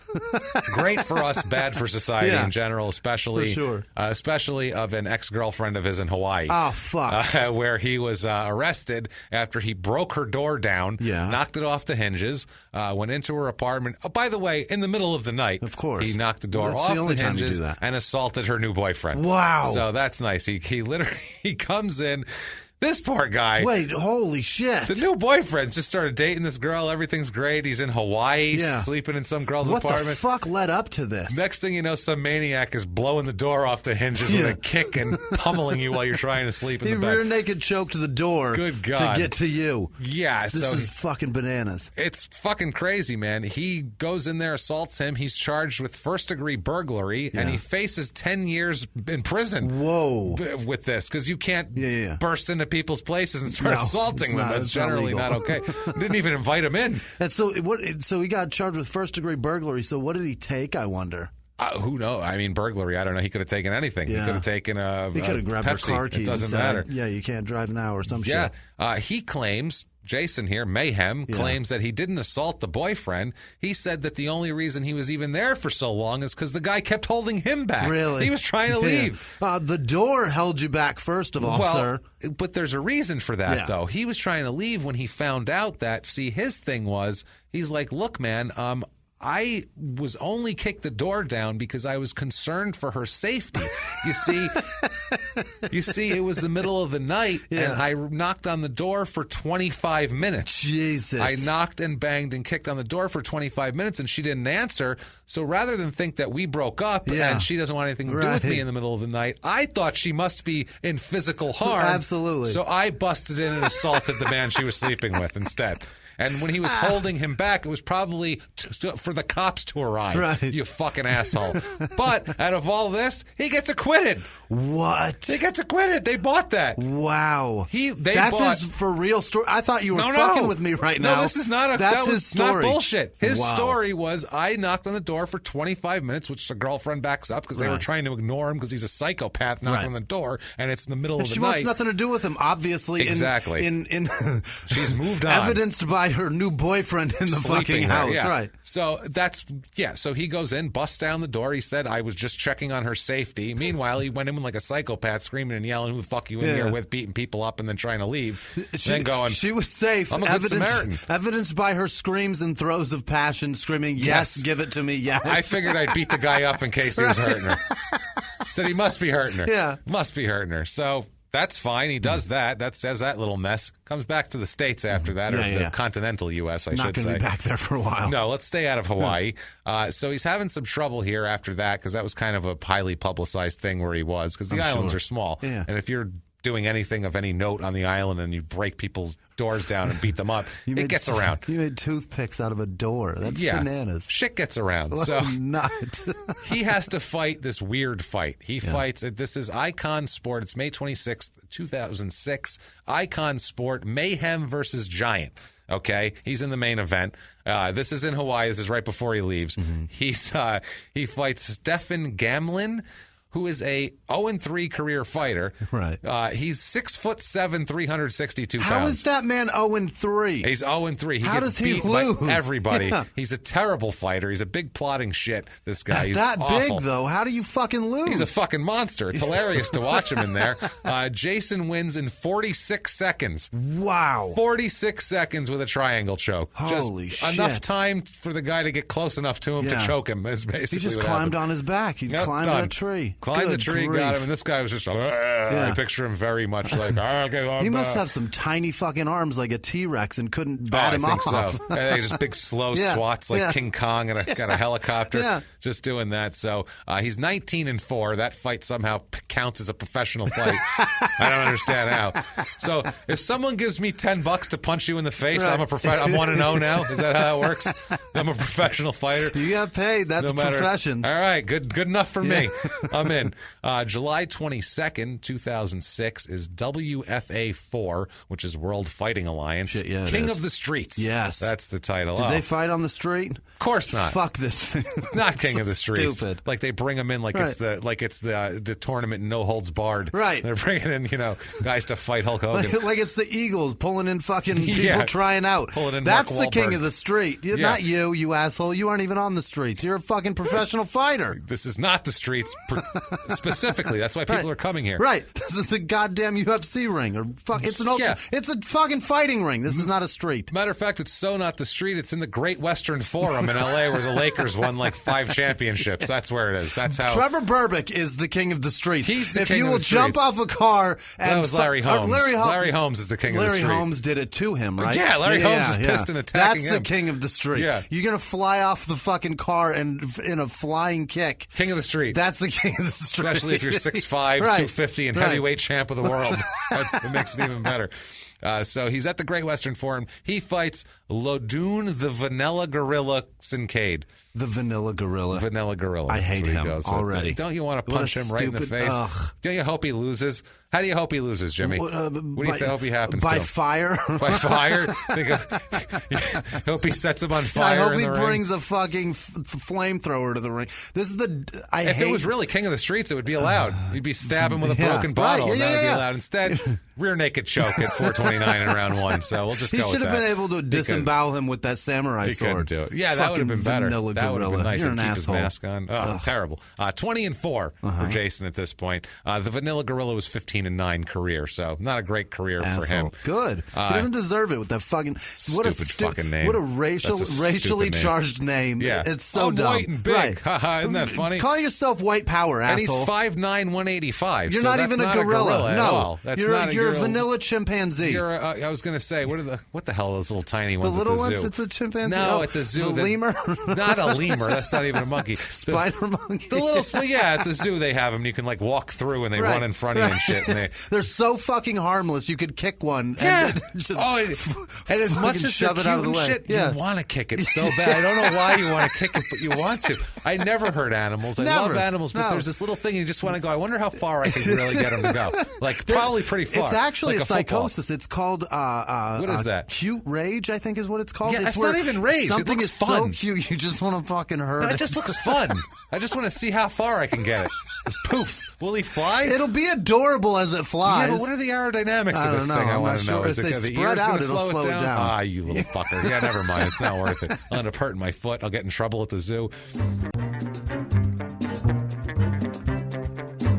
Hey guys, want to take a quick break from the show to tell you about our new sponsor, ZipRecruiter. Oh, ZipRecruiter. Are you hiring? Are you looking for people? Yeah. It's the most difficult thing in the world, but it doesn't have to be. That's the thing. With ZipRecruiter, they make it so easy. You can post your job to 100 plus job sites with one click. One click. Then their incredibly powerful technology efficiently matches the right people to your job. Finds the right guy. It's the right person, the right guy, the right gal. That's why ZipRecruiter is different. Unlike other job sites, ZipRecruiter doesn't depend on candidates finding you. It finds them. For you. No more juggling emails and looking through different sites. All in one place. Find out today why ZipRecruiter has been used by businesses of all sizes to find the most qualified candidates for immediate results. And right now, our listeners, Crime in Sports listeners, can post jobs on ZipRecruiter for free. That's right, free. For free. Free. Just go to ZipRecruiter.com/crime. That's ZipRecruiter.com/crime. One more time, try it free. You go to ZipRecruiter.com/crime. And now back to the show. So this all brings us to September 2nd, 2006. Okay. Icon Sport Mayhem versus Lawler. Not Jerry the King Lawler. Okay. Different guy in Hawaii. Every time Lawler comes up, we mention that guy. Have to. He's the number one Lawler that I can think of. This is Ruthless Robbie Lawler. Okay. He's 5'11", 170, 28-11 career record. He's still fighting now, actually, still active. Jason wins this fight in the third round at 250 with an arm triangle choke. He's 21-4. This wins him the Icon Sport Super Middleweight Championship. All right. So he's got that. Champion. He's a champion again. So he's got some belts. At this point here, he starts People do interviews with him, and he's just nuts. Like, there's this interview where this guy does an interview with him over the phone, and he calls him, or Jason Miller calls him, and the guy answers the phone, and instead of him saying hello, he just plays a song for like 3 minutes. What? Just a song. It was Booker T and the MGs. No, it was Booker T and the MGs, like an old soul song. Yeah. He plays that, and then he starts talking like it never happened. Like, all right, hey, what's up, dude? And the guy's like, what the fuck did you just play me? Yeah. And Miller says his quote is, it's called Green Onions. Dude, it's a kick-ass song. Who gives a fuck what it's called? He doesn't even know. He's just like, I don't know. I just figured I'd play it for you for 3 fucking minutes. He doesn't even know the name of it. He doesn't know. He just played it. What the hell does he know? He says that, he just likes to keep people guessing. This is what I mean when he thinks he's funny. And this quote annoys the shit out of me. If you're not bright enough to get my humor, then it's your fault. I think it's hilarious when people hate me or people don't get what I'm doing or don't get what I'm saying. To me, that is even more satisfying than the people who get it. And this is a radio interview. This is just on the phone. Okay. A reporter called him for an interview, and this is what he's telling the guy. But this is what I'm saying. Like that's so. It's just he's just stupid. He's just an asshole. You're not funny. They're bright enough to get my humor. Right. Calling someone and having them answer who's doing a professional thing and having you play a song for 3 minutes that you don't even know the fucking name of isn't funny. That's just stupid. That's just you're an annoying asshole. He's the type of guy that would be fun to hang out with for an hour. Right. An hour. And then you get right. I gotta get the fuck out of here. And also, too, maybe the reporter, if he had any balls, he'd be like, no, I get what you're doing. I don't know why. I don't feel get it. Right. I just don't get it. No, I'm on board. It's fucking dumb. That's you're what it is. You're an idiot. See, that's what it is. And you're an asshole. I got shit to do, and you're wasting my time. When dumb people think they're smart, it's annoying. But when dumb people think they're funny, it's 10 times worse. I'd rather just go back to thinking you're smart. Please. Yeah, dumb people. God damn it. Please. Dumb people that think they're funny are the worst fucking people worst ever. People. Yeah. God damn it. No doubt. Fucking die, all of you. So, December 1st, 2006, Icon Sport Mayhem versus Trigg. So he's in the main event here again. Yep. He fights Frank Twinkle Toes Trigg, which is an odd name for a fighter. You got to really be tough to pull off Twinkle Toes as your nickname.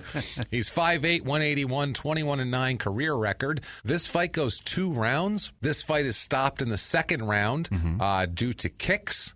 Jason loses. The fight's called off. I guess it's a TKO from him being pummeled with kicks. All right. I picture a Chun-Li kick. Yeah. I figure some Liu Kang bicycle kick to the something like chest. that. The Ryu upside down spin. Something. Something repeatedly. Sorry, I just downloaded Street Fighter 2, like the old version on PS3, and it's fucking great. It's I love it. I got Mortal Kombat, cool. the new one, the XL, I think it's called. Yeah. It's fucking incredible. It has Jason, the serial. Cool. It has Jason and Alien and so many amazing. Awesome. It's so fun. This is great. I downloaded it. It was like $10. I was like, I will play this forever for $10. Greatest value ever for Street Fighter. Much better deal than I got. What a steal. What a steal. I think we paid $60 for this shit. But it's a blast. Can't afford any $60 games. I can't go there. $10. It's fun to win, though. I'm on the value shelf here, Jimmy. So, March, he's 21-5 now, by the way. That's his 5th loss. All right. March 31st, 2007, about 4 months later, it's Icon Sport Epic. God, these names are terrible. They really are. He fights Hector El Toro Urbina. So, the bull here. The bull. Hector the Bull Urbina. He's just a Spanish guy that went, El Toro, I guess. I don't know. That's the easiest one. It's as racist as 80s fucking WWF. Whatever, fine. Just call me El Matador. It's fine. Don't worry about it. A lot of wrestling references today. Well, it came up in the show. It's El Toro, it's not isn't my it? fault. El Toro, You said El Matador. No, but that was a wrestler. Okay. That was what they made Portito Santana do after he wasn't popular anymore. They're like, you want a job? Put these fucking pink pants on and pretend you're a matador and by the way, Spanish is a fucked up language when El Matador is just killer. That's all that is. Yeah. That's a lot of fucking syllables to say killer. Yeah, you can do that much easier. Way easier. Just take our language. That's easier. Jason pummels the bull here. Yeah. He pummels him, gets a TKO with punches in 1:11 in the first round. So he just went in and fucking beat this guy silly until he couldn't stand up anymore. Bullshit. 22-5. Bullshit has been conquered. Yeah. May 12th, 2007. All right. WEC, World Extreme Cage Fighting, that is. Number 27 in Las Vegas at the Hard Rock Hotel and Casino. Big ballin'. Fancy schmancy versus Hiromitsu Miura, a Dutch fellow, about 6'3", blonde hair, blue eyes. Very much Aryan, this guy was. Yeah, Hiro Mitsu Miura, yes, that's the guy. Super. Very, very tall Nordic man. 5'11", or 5'9", 170, 12-7 career record. Yep. This goes the distance. A 12-7 fighter he goes the distance against. This is what I mean. I don't get this guy. Wow. He's just like his head's here and his head's not there. He's also has alcohol and drug problems, too, which is a problem, too. So that might have something to do with all this. He wins by unanimous decision, Jason does, bringing him to 23-5. Okay. December 15th, 2007. This is HD Net Fights, Reckless Abandon. American Airlines Center in Dallas versus Tim Kennedy. Tim Kennedy is the guy who beat Jason back in 2003. Yes. We talked about him. Jason gets his revenge this time, but it takes him the distance. Uh-oh. It's a unanimous decision again. Go in the distance a lot. Way too much. Way too much, I feel like. I don't know if that's because of the grappling style. If you don't get it locked in, it just kind of lingers. The rear naked choke's tough to get. Strikers don't usually. There's not as much distance in guys that punch the shit out of each other with tiny gloves on. That they tend to end sooner. You know what I mean? So he's 24-5 now. That brings us to May 11th, 2008. This is Dream 3, lightweight. You know this is in Japan just by the name of this thing. It sounds like a bad dry cleaner. Dream 3 lightweight Grand Prix 2008 quarterfinals. That's catchy. That's catchy right there. That's You're rolls not right selling off the that tongue. shirt, by the way. No, that goes around to the back. It's a mess. That's a long shirt. Fuck, it's at the Saitama Super Arena in Saitama, Japan, and of course it's the Super Arena, which that's so Japanese. I love it. Holy shit, he fights. What was it from Family Guy that they did that? The dry Happy cleaner. Firework. It's the dry cleaner. He goes, which one's the Chinese dry cleaner? And it's like, Smith Family Dry Cleaner, and it's like Super Happy USA #1 firework fucking blah blah blah blah blah dry cleaner. That's great. It's hilarious because I think it might be that one. Even Peter knows. He fights a guy. Super Happy USA #1 USA firework. #1 fireworks.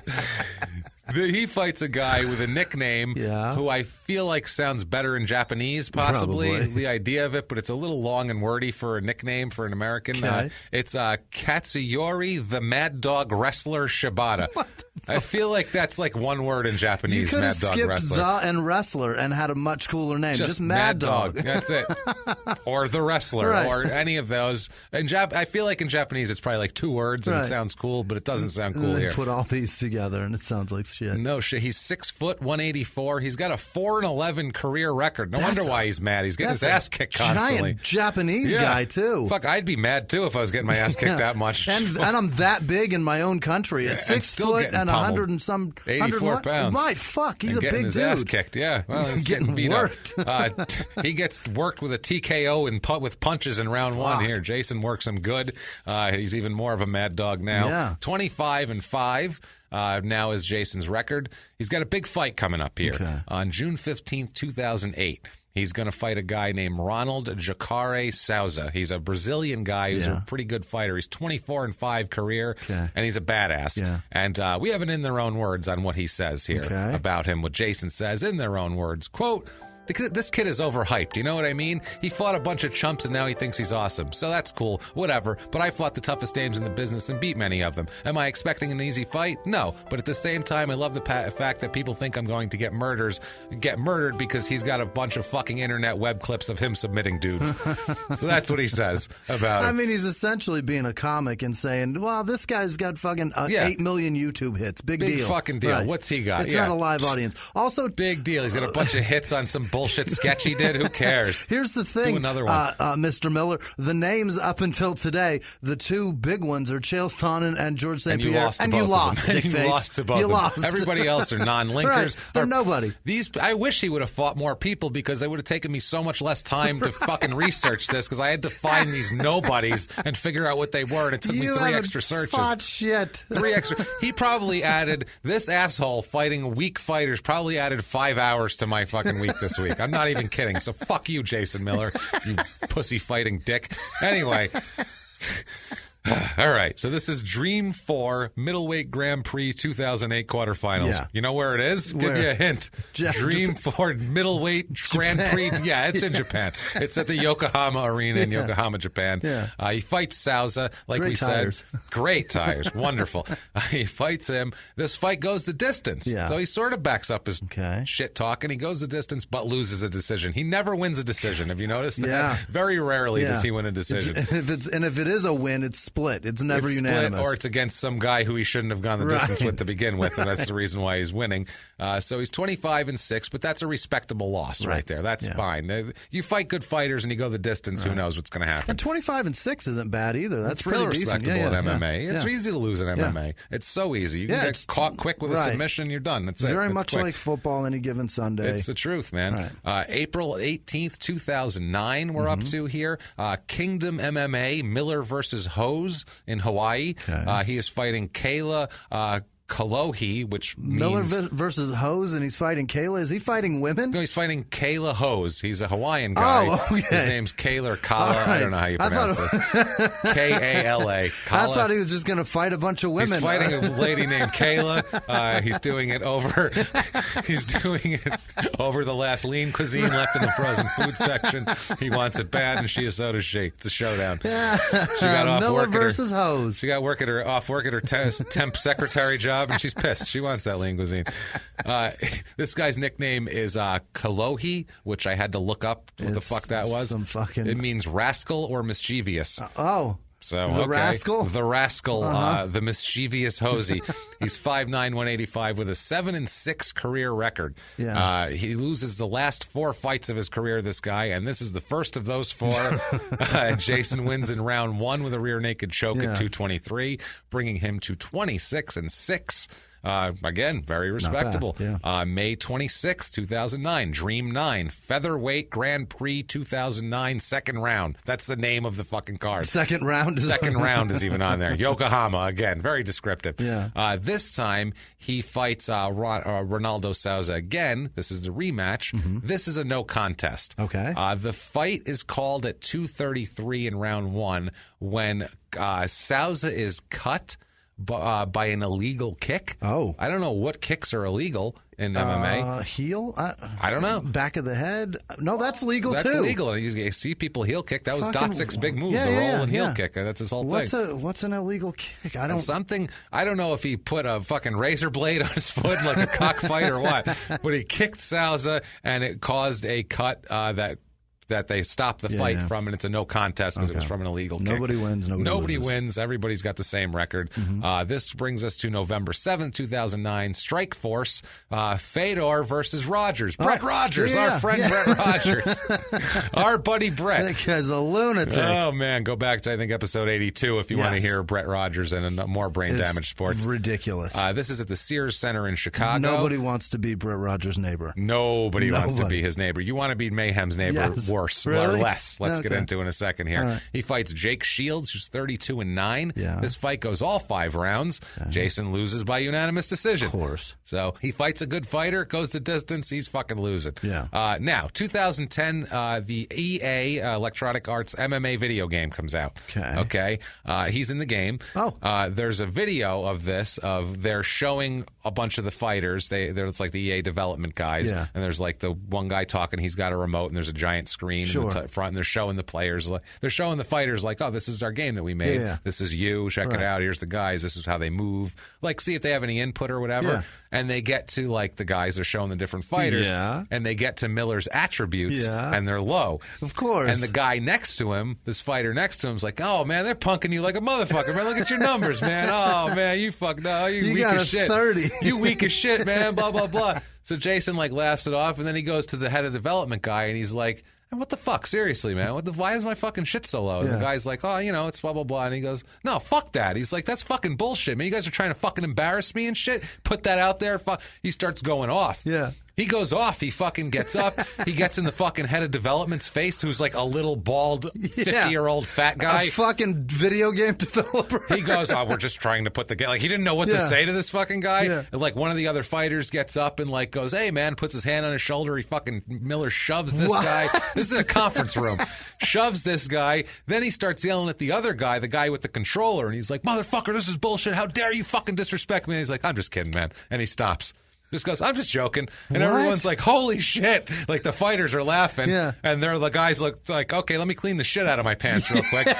Crazy MMA fighters just threatening us in the middle of an office. And we're just like, because you just hear the one guy go, hey, man, no disrespect at all, man. I don't mean any disrespect. And then he goes, really, motherfucker? I'm just kidding. And he stops. And the guy's like, he doesn't laugh. That's not a joke, man. No, the guy does not laugh at all. He's just like, oh, my God, what the fuck? That's the kind of asshole he is, though. He really put a lot into it, though. You believed him. You bought it. He sold it. He sold it hard.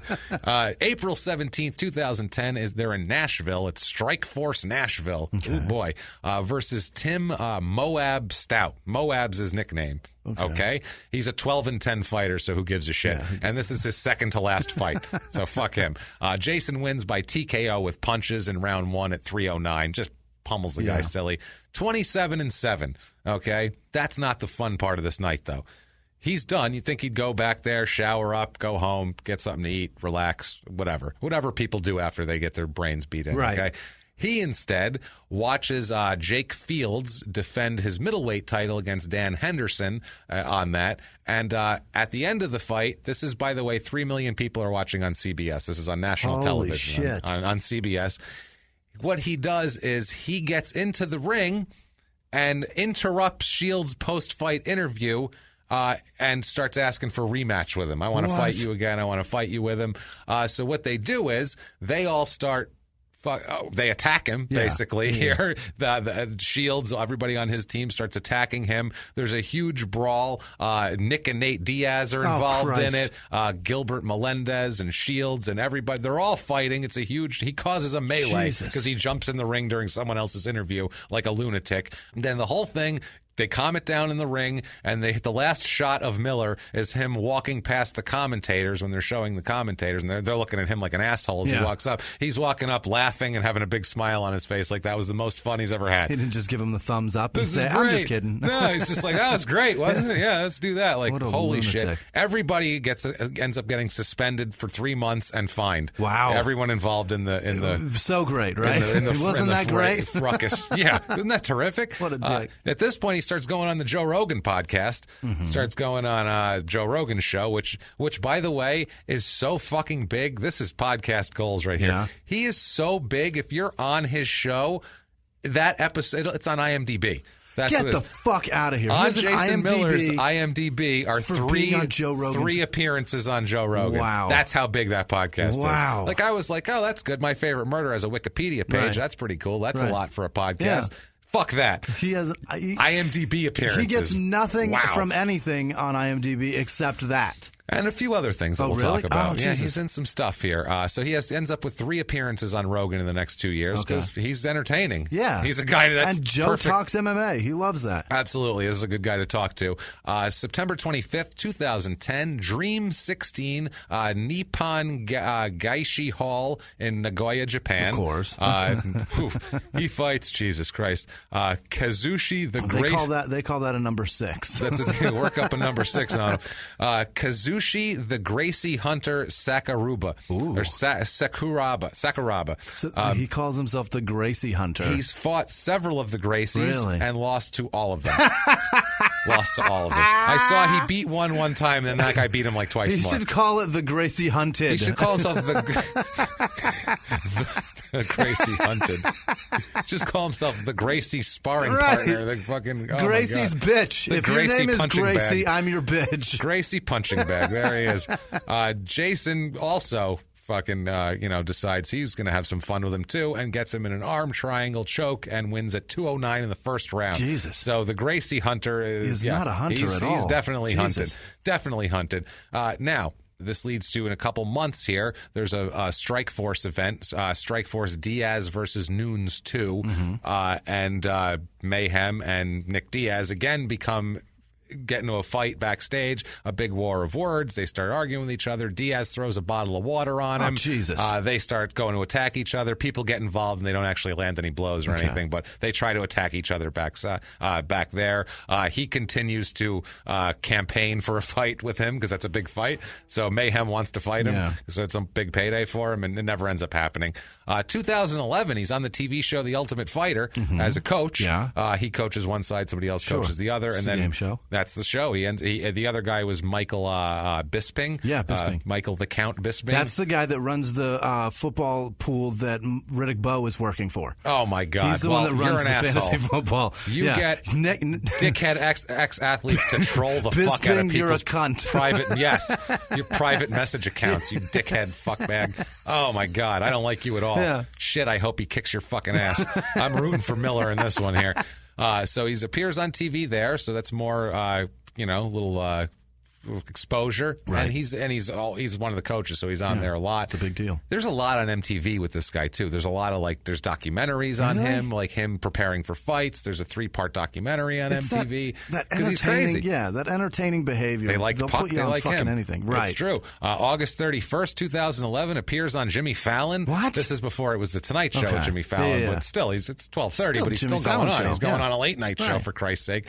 Fallon just probably thought he was fun to giggle at. It was he's still a on moron. NBC, right? Yeah, it was on after. It was just on after the Tonight Show. Right. Or 2011, it might have been on. Yeah, it was on after the Tonight Show then. Okay. December 3rd, 2011, back in the UFC. Okay. UFC, The Ultimate Fighter 14 finale. Okay. So this is the one where the guys fight each other and the coaches fight each other too. Shit. So in the main event, it is Mayhem versus Michael the Count Bisping, who is a 30-7 guy. Right. He's an Englishman, 6'2", 185. Ugly fucker. Yeah. He's got a forehead. I saw a picture. Yeah, he's an God. ugly fuck. He's protruding forehead. He's just a goofy looking. He looks like he was made to take blows to the head, though. He does. Like, this head's perfect. Punch it right here. It's right like a there. hammer. There's your target. Right. This fight goes to the third round, but it doesn't go the distance. Finally, Bisping overcomes Jason with knees and punches, and the ref calls the fight. It's a TKO at 3 minutes and 34 seconds in round 3. Okay. That is 28-8 now he is. Now he gets a gig as the host of MTV's Bully Beatdown. Remember the show we that talked guy? about? He's the host. Jesus. He's the douchebag. God, what an asshole. In the first episode, basically, guys, I know we explained it briefly once, but it's a show where there's a bully, and you talk, this bully gets confronted by an MMA fighter, and if the guy will fight the bully, then he can win up to $10,000 if he lasts a certain amount of time.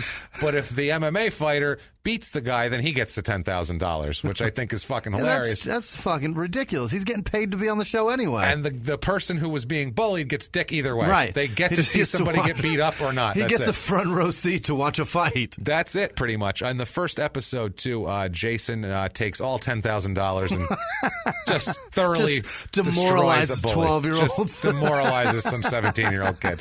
Absolutely wrecks him. So he hosts that for a long time. Yeah. So MTV likes him. I mean, he's popular because he's got goddamn personality. And he's willing to kick the shit out of a minor on doesn't TV. care. Fuck it. I don't know this guy. He's not a professional fighter. I'll beat his ass anyway. What do I care? That's fucking amazing. May 26, 2012, there's a fight. Miller indicates that he will retire if he loses the fight. Okay. He's doing that's a wrestling angle. Yeah. I'll retire if I can't beat Ric Flair on December 7th at the Garden. Right. So he becomes he's a complete idiot. He's backstage before the fight. Apparently, there's a stage manager back there named Burt Watson, who's their longtime stage manager. Sure. And he's the guy who runs everything, and he's very well respected in the UFC, okay? Mayhem gets in a verbal altercation with him because this guy prevented him. Mayhem wanted to walk out wearing a gas mask with a paper bag over his head. Why? That was his, that's why he wanted to walk out. And the stage manager said, "You're not fucking walking out like that. Right. Sorry, you look like an asshole." No. So there was they got in a big argument over it. So that was before the fight. Pick one. Pick one. Well, that's not the only thing that happened that night, being an idiot, okay? He must have just been in a fucking weird mood that night. And then there's the fight. It's UFC 146. It's Dos Santos versus Mir is the main event. It's at MGM Grand. Yeah. Jason fights CB the Doberman Dalloway. It's a terrible name. 6'2", 185, 16-8 career fighter. Okay. So it's going the distance, obviously. Goes the distance. Jason loses a unanimous decision. Doesn't retire, but doesn't really have to retire, because let's talk about what he does, because it's stupider than retiring. Right. Let's do it in their own words here. Let him tell you. Let's let him explain this, okay? Miller, tell me. Who am I to explain it? In their own words, quote, I'll tell you what happened. After I lost the damn fight, I went in there and asked for a damn shot of whiskey. The lady said, this is not a bar, and apparently that was Dana White's personal bartender. So I walked off, and I was like, oh, geez, what a cunt. And she heard me and told on me like we're in fucking 4th grade. That's all that happened, and they act like I went and burned the goddamn building down. That seems to be the tendency when it comes to me. Everyone gets all bent out of shape and damn near shits their pants. You called a woman a cunt over not getting a shot of whiskey. Who is like probably Dana White's very respected, close personal person that works Somebody for him. that's probably had many dinners and lunches with Dana White, who controls everything in the UFC. Jesus Christ. So what happens is the next day, Dana announces that Jason's fired from UFC for, quote, backstage antics, and he calls him, quote, a clown. I wish he would have called him a cunt. That would have been great. I think he's a bit of a cunt. What'd he say? I gotta see something. We'll go with clown. It's printable. Now, for him, he thinks he's fine. He said, quote, I really cleaned up my act and got serious about my life again. I was taking Mayhem to the far extremes, the far reaches of depravity, and now I'm back here into the normal human world. The far reaches of depravity? Calling a woman a cunt over a shot of whiskey? Apparently. Well, that's there's the more. Far reaches? I've gone way worse, by the way. God. He does something embarrassing here. 2012, he appears in a Kevin James movie. That's pretty embarrassing. Yeesh. He appears in Here Comes the Boom, which is, I guess, that is a really bad one. That's the worst one. A high school biology teacher looks to become a successful mixed martial arts fighter in an effort to raise money to prevent extracurricular activities from being axed at his cash-strapped school. Holy shit, it's like Breaking 2 Electric Boogaloo, except for the fat guy trying to fight. Ever. Wow, nobody can dance. No. Miller plays Lucky Patrick Murphy. Lucky Patrick, everybody calls him. Now, that's going to come into play because he's a complete moron, and he'll use that as an excuse later on that he's in character. That's what he does. Always.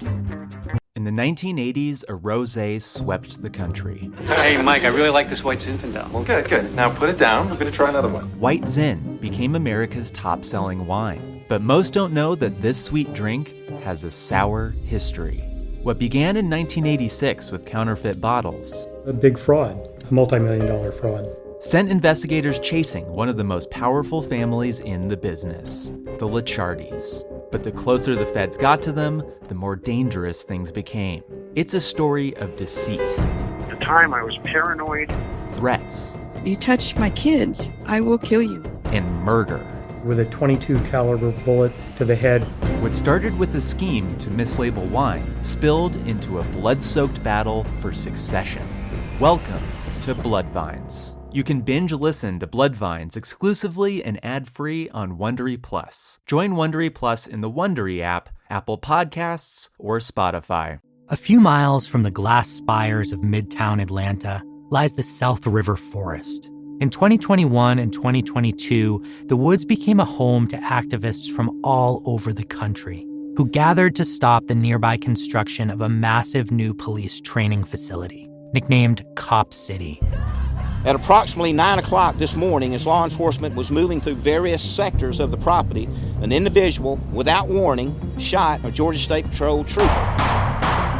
This is We Came to the Forest, a story about resistance. The abolitionist mission isn't done until every prison is empty and shut down. Love and fellowship. It was probably the happiest I've ever been in my life. And the lengths we'll go to protect the things we hold closest to our hearts.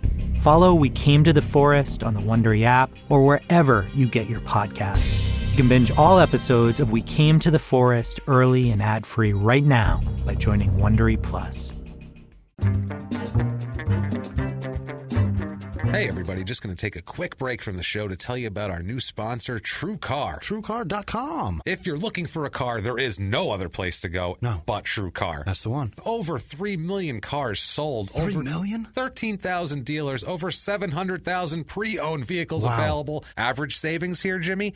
$3,000 off MSRP. Wow. How can you beat that? What a deal. In order to feel comfortable that you're getting a fair price, you need pricing context, information that empowers you to feel confident, Heck Jimmy. Yeah. Confident. With TrueCar, you'll see what other people in your local market paid for the car you want. From there, you can connect with a local TrueCar certified dealer and enjoy a more confident car buying experience. There you go. Using TrueCar, you can easily find the car you want. TrueCar will show you what other people in your area paid. Once you register, you'll see real pricing on actual inventory. This is competitive pricing offered to you only by a TrueCar certified dealer for an actual vehicle on their actual lot. With TrueCar, you can connect with a local certified dealer of your choosing so you can enjoy a quick, easy buying experience. There you go. That's easy. So easy. TrueCar customers are more likely to enjoy a faster buying process when they connect with TrueCar certified dealers. When you're ready to buy, visit TrueCar.com to enjoy a more confident car buying experience. Some features are not available in all states. It's TrueCar.com.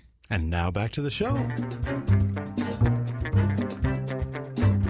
August 13th, 2012, he is accused of causing $400 in damage at a church, a Mission Viejo Mission Hills church. Okay. What he does is, he's facing over a year in jail. Pastor of the church comes in to the church in the morning of August 13th, 2012, and calls the cops because he discovers a break-in. Yeah. Okay? First floor completely ransacked, broken pictures, books. Door off the hinges? Because I can think of somebody. Fire. Yeah, that might be him. We'll see. Is there some guy, poor guy, naked in bed, pummeled? Fire extinguisher had been shot off. Powder everywhere, dust, residue. Spray paint on the walls. Oh, tagging no. on the fucking walls, the whole deal. So they're like, what's going on here? So they walk in further and they find Miller completely naked, passed out on the couch. Dick out, sleeping on the couch. He did with a fire extinguisher laying next to him. Did all that, went and passed out on the couch of the church. How drunk do you have to fucking be to do that? Sounds like somebody got their shot of whiskey. Wow. Jesus Christ. What a fucking cock. When they asked him his name, he kept saying Mayhem, Mayhem. Oh, boy. They didn't know who he was. They thought he was being uncooperative. Yeah. The cops thought he was being uncooperative and wouldn't tell him who he was. And he's like, Mayhem, Mayhem. Yeah. And they're like, man, who the fuck is this guy's out of his mind? Just give us a name, He sir. says he's Mayhem. Yeah, and Jesus Christ. Mayhem here. So they take him into custody, into the Orange County, first at the hospital to make sure he's fine, make sure he's okay. He was deemed okay for booking there, they said, and he's charged with a misdemeanor vandalism charge. That's a misdemeanor? That's a misdemeanor. Trashing a church. Legitimately trashing a church. Oh, yeah, he Spraying did. the fire extinguisher inside. Yeah. All over the fucking place. Still faces up to a year in jail, but I mean, obviously that's not going to happen. That makes more sense. He's held on $20,000 bail there. October 2012, here's a super weird thing. He goes on this show, the MMA Hour. It's a radio show with a guy named Ariel Helwani is the host, and apparently he has MMA guys all the time. Sure. The guy starts asking him just normal shit. He starts asking him about things, and Miller just acts like an asshole. Starts being a total dick to him. Yeah. And the guy's actually asking him to, like, come on, dude. I know you're fucking around, but chill it out. Let's take it down a notch. He refuses to acknowledge that it's an act. Refuses to do anything. Gets more aggressive. Climbs up on a table. Yells at the guy. Talks a whole bunch of shit and then leaves. Climbed on a table for Climbed what? on a table to fucking yell at the guy. Talk a whole bunch of shit. You can't just say it right there? No, he's just crazy. Standing still? No, he's like a goat. He needs to get height and then yell downward. That's what he likes to do. I feel better if I'm sitting up high. So what ends up happening then, a couple weeks later, he does another interview with this guy, and it's on YouTube of them walking through the park for like an hour doing this interview. the whole time is him just going, dude, I was being a character, man. Okay. I was being Lucky Patrick from the movie. Okay. I was in character. What the fuck don't you people understand? Movie. And the guy goes, why didn't you fucking tell me then? And I would have played along. And he's like, man, you would have sucked even worse than you do already. That's what he told the guy. He's like, you would have sucked even worse. You wouldn't have fucking gone along with it, right? I needed you to be fucking whatever. And the guy's like, you could have just did an interview with me like a normal person. By the way, that movie's already come out. It's over. It's done. You don't have to fucking promote it anymore. Stop it. He's nuts, man. The whole thing was crazy. But in this whole thing, he goes, no, that was just playing around. I got my life back on track. Everything's fine. That was just fun. I don't know what you're talking about. You know what I mean? Did Lucky Patrick also ruin a church? Did he do that? Did he spray a fire hydrant all over the church?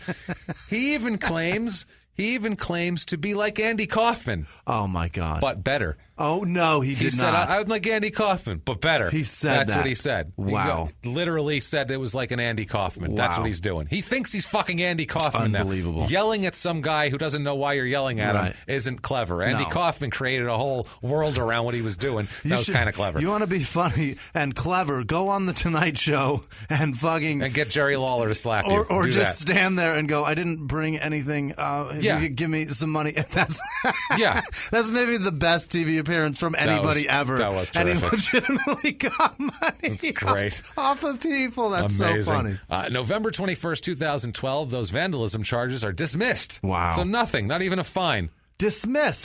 Did he agree to maybe pay back the $400? I don't know. Like it was somebody else? Right around then, he appears on American Ninja Warrior. He gets through the first round and then goes down in the second round. He was a participant. Yeah, it was like a fighters edition or some shit. They had him and a couple other fighters went on so there. Fucking stupid. So he's on American Ninja Warrior. My son loves that damn show. Loves it. But he's 10. I I like when PE teachers can do that shit. Yeah. I like when a fucking trained fighter falls off. I always see that too, and they're like, "This is amazing," and I'm like, "If you got an NBA player out there, he would do that half asleep, high as fuck."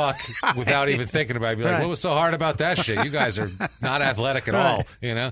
So anyway, crazy shit starts happening here. August 10th, 2013, Miller's girlfriend at the time phones police and says that she's been the victim of domestic violence. They had an argument over a text message, basically, that she found on his phone. So, yeah, that leads to that. So police are sent to his house, to Miller's house, about 5:30 in the morning because there was a loud party the night before. Now, when they arrive... he is outside yelling at his neighbors at 5:30 in the morning because he's having a loud party. So he's super pissed off. His girlfriend, has multiple bruises on her arms and legs and cuts above her right eyebrow and on her face. Okay? That's a party. This is a party. Yeah. It's not a great party. Right. So they arrest him for domestic violence and for the whole deal. He posts bail and is released. They don't file any charges against him for that one. They do for the assault, but not for anything else, okay? He issues, this is important, he issues an apology. He says he did it. Girl. Yes, he says, quote, I beg for forgiveness if I have brought shame or pain upon Anna, her father, her mother, her sister, her children, and Shiloh. Know this, Jah is the Almighty shall judge, and no man. I love you.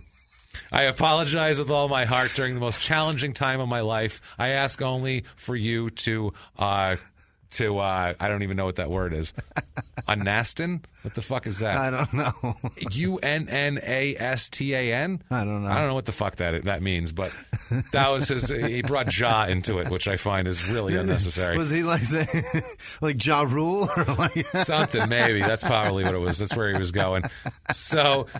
The next, Jesus Christ, this is man. Ridiculous. So he's yelling now. The Almighty Jah. The Almighty Jah.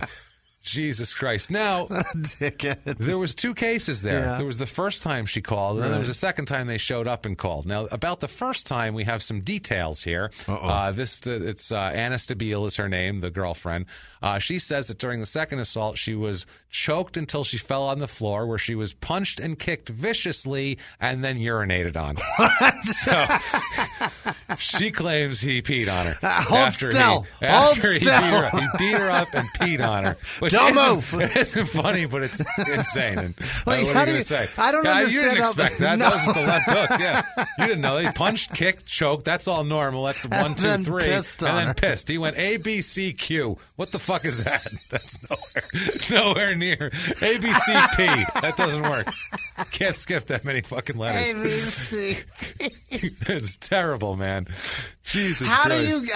I don't understand how somebody gets pissed on. Like, you know, well, she was on the floor, maybe pummeled. as he's taking down a zipper, she's assuming she's about to get raped. Yeah, and then he starts she balls just pissing up and on then he pees on her. Jesus, what a mess! At some point, though, in the middle of getting pissed on, she's got to be like a little bit relieved. Something. Oh, good. At least this is better. At least this is all he's got excuses for that later. Don't you worry. Jesus Christ. His attorney says that he asked her to leave, and she attacked him. Okay, and that his father saw her attack him. So, anyway, at this point, Jason during the hearing, ABCP. Oh, God. Fuck, that's hysterical. So they're having this hearing, yeah. And during this hearing, while they're talking about him beating up and peeing on a woman. He's making faces and nodding his head all around and just acting like an idiot. The judge yells at him, stops everything, calls him a dickhead. He apologized. He called him a dickhead? No. He just said stop doing that. Jason apologized, explaining that he's, quote, an expressive person and that he's, quote, an artist. So that means I can act like a dickhead in court. Michael Jackson couldn't act like that in court. If he couldn't, you can't. Sorry. Because he was an artist. He's an artist because he paintbrushed a woman? That's not an artist. That's a different kind of art. Wow. The judge told him he's advised him he's best served to be silent and allow his lawyer to talk for him. The judge is talking about the cuts and bruises. Mayhem's defense attorney here says, quote, the victim trains in MMA as well, and says that she attacked him. He said that she didn't go to the hospital for her injuries. Instead, she slept at his house. She stayed there and didn't report it for a week. And also, Jason has a restraining order against her. Yes, but had her at the house, beat her up, and then let her stay there. Peed on her. Cops came, still let her stay over. Jesus. And also, they claim that several other boyfriends, old boyfriends, have restraining orders against her. Okay. She's that girl, apparently. Right. She's that woman. She's also the girl that digs through his cell phone, and that's a problem, too. How about you two just don't belong together? Yeah, that's... Also, but there's Snapchat and tweets about incriminating evidence of him sending her things and calling her Satan and shit, and like harassing her on social media. Oh, what a monster! So he's an idiot. At this point, though, he's not going to do this. He decides he's going to be a different guy and change his life. He changed his Twitter name to God is Love. Get the God fuck is love, out of here. And his Twitter description now is simply forgiven. That's it. That's his forgiven. God is love, forgiven. He's an early Twitter adapter. He was on in 2008 on Twitter, so he got on board quick. He's been for a while. But God is love and forgiven is what it read at that point. August 26, 2013, the two charges of assault against him are combined. The two felony counts, they combine it into one case with two felony counts of corporal injury of a spouse. He pleads not guilty and is released with $100,000 bail. September 8th, 2014, Miller is declared a fugitive when he does not show up for a hearing on that aforementioned combined domestic violence case and stalking. So the deputies end up going to his house on October 9th, and one of the craziest fucking scenes ever ensues. Awesome. Police show up at his house with an arrest warrant. He doesn't come out. This is for a missed court date, by the way. This is literally a missed court date. He didn't kill a guy. All you have to do is restructure it and reset a new date. Yeah, call, and they'll give you a new date. He wouldn't answer, and I guess he was in there. They knew he was in there, but he wouldn't come out, and this is a warrant they have, so they end up calling for backup. Yeah. And several police cars, the SWAT team arrives, ambulances, the whole deal, the whole he's neighborhood's a monster. full. They know. He's a monster, so it's fucking crazy. They come in here, they do a detonation at his front door. They blow off his front door. They go through his windows. His lawyer's like, all they had to do was send him a piece of paper saying that he needed to appear in court, and he would have got done there. His lawyer said, except for the one time he was homesick, he's always appeared. But no, they had this big production. But he didn't surrender is the problem. Yeah. He stayed in the house and holed up. Yeah. They had sharpshooters on roofs, armored personnel vehicles, a helicopter, machine guns. It was like he was in there holing up. Like like he had an arsenal, and they just robbed 20 banks. Yeah. He said... They've got David Koresh, they believe. Yeah, he said, quote, all I had was martial arts. I thought they were going to kill me. It was like I was Osama bin Laden. Well... I wouldn't let's go that get a little, far. Calm down, you dramatic fuck. Let's not go crazy. Yeah. But what does he do at this point? What do you do if you're holed up in the house and the SWAT team's coming? Surrender, call them, call the police, say, hey, open the fucking door. Open the door. He starts live tweeting the whole thing. Get out of here. He live tweeted this whole fucking thing. Oh my God. And I have all of them here. Really? Let's get into this. Yeah, let's do what he said. This guy's crazy. He's told. What an asshole. First tweet is, if you would like to see this drama unfold, please come to, and gives out his address. Okay. So he's telling people to come. Then he says, quote, I need to tell everyone about the absolute waste of resources going on outside of my house right now. I am counting no less than 5 officers. How many fucking followers does he have? 250,000, I believe. Okay. So a lot. Plenty. A lot of people are hearing about the waste of resources. Next tweet. Per usual, they have an army and I am just me. Next tweet. Just don't let them shoot me. Next tweet. All this because I wanted to help raise a young boy into a man and his mama went off her meds and an ambitious DA thinks Mayhem is bad. Capital bad. Next tweet. I wish you no harm. I respect the police, but this is overkill for something that would be settled with one piece of paper. Next tweet. Now I see a literal armored personnel carrier pulling up. they trying to murder me. I want a peaceful solution. Can you imagine fucking watching this happen in his house? Like watching him staring out the window with his phone in his hand. Tweeting shit. You've got your phone. Just fucking call 911. Jesus. Next tweet. I did nothing wrong. This is the state of American justice. I feel you, black men. They fear, so they threaten to take our lives. Abhorrent. Yeah, he's trying to lump himself in with our lives. White guys who are holed up in their fucking house being politely asked to come outside. A little different. Jesus Christ. I feel you, black men. You're dumb shit. Next one, he actually acts the police, the sheriff's department, the Orange County Sheriff's Department. It's come one, come all, join at OCSD at the police block party. See military might in suburbia. 26262 Avienda Calidad, Mission Viejo. That's hilarious. Thanks, robots. That's amazing. That's fucking, let's do more, shall we? Want a couple more? That's my favorite one. That's pretty a good funny, one, too. actually. Quote, now they broke my window with some box with a phone in it and AR-15s. They are terrified and they have all the guns. Yeah. The box with the phone in it is to call them, you dipshit. Call them. Scaring my dog, he says. Now he tweets back at the police department, at OCSD. They threw a phone box through a plate glass window. Disrespect. I would like to give up, but not with 50 Rambos out there. Not cool, he says. He ends it with not cool. He tweets like Donald Trump. Yeah, he That's did. So amazing. Disrespect. Yeah. It's fucking hilarious. No wonder you got low ratings. He just needed a sad at the end. With 50 Rambos out there, sad. So sad. Not cool is his version. They eventually arrest him, obviously. He's not dead. Is that his last tweet? So that was the last one that cool. I found here. Yeah. Not cool. That's when they started coming, because they went through the window at that point. His excuse was that he planned to go to court on Thursday, but he woke up late. Okay. He just woke up. And so they arrived at his home, and he didn't want to come out, and then that's what happens. Shit happens. So you got to throw a phone box thrown through his fucking window. By 2 p.m., they were blowing the locks off the door with explosives. So that's what ended up happening. He says it wasn't necessary.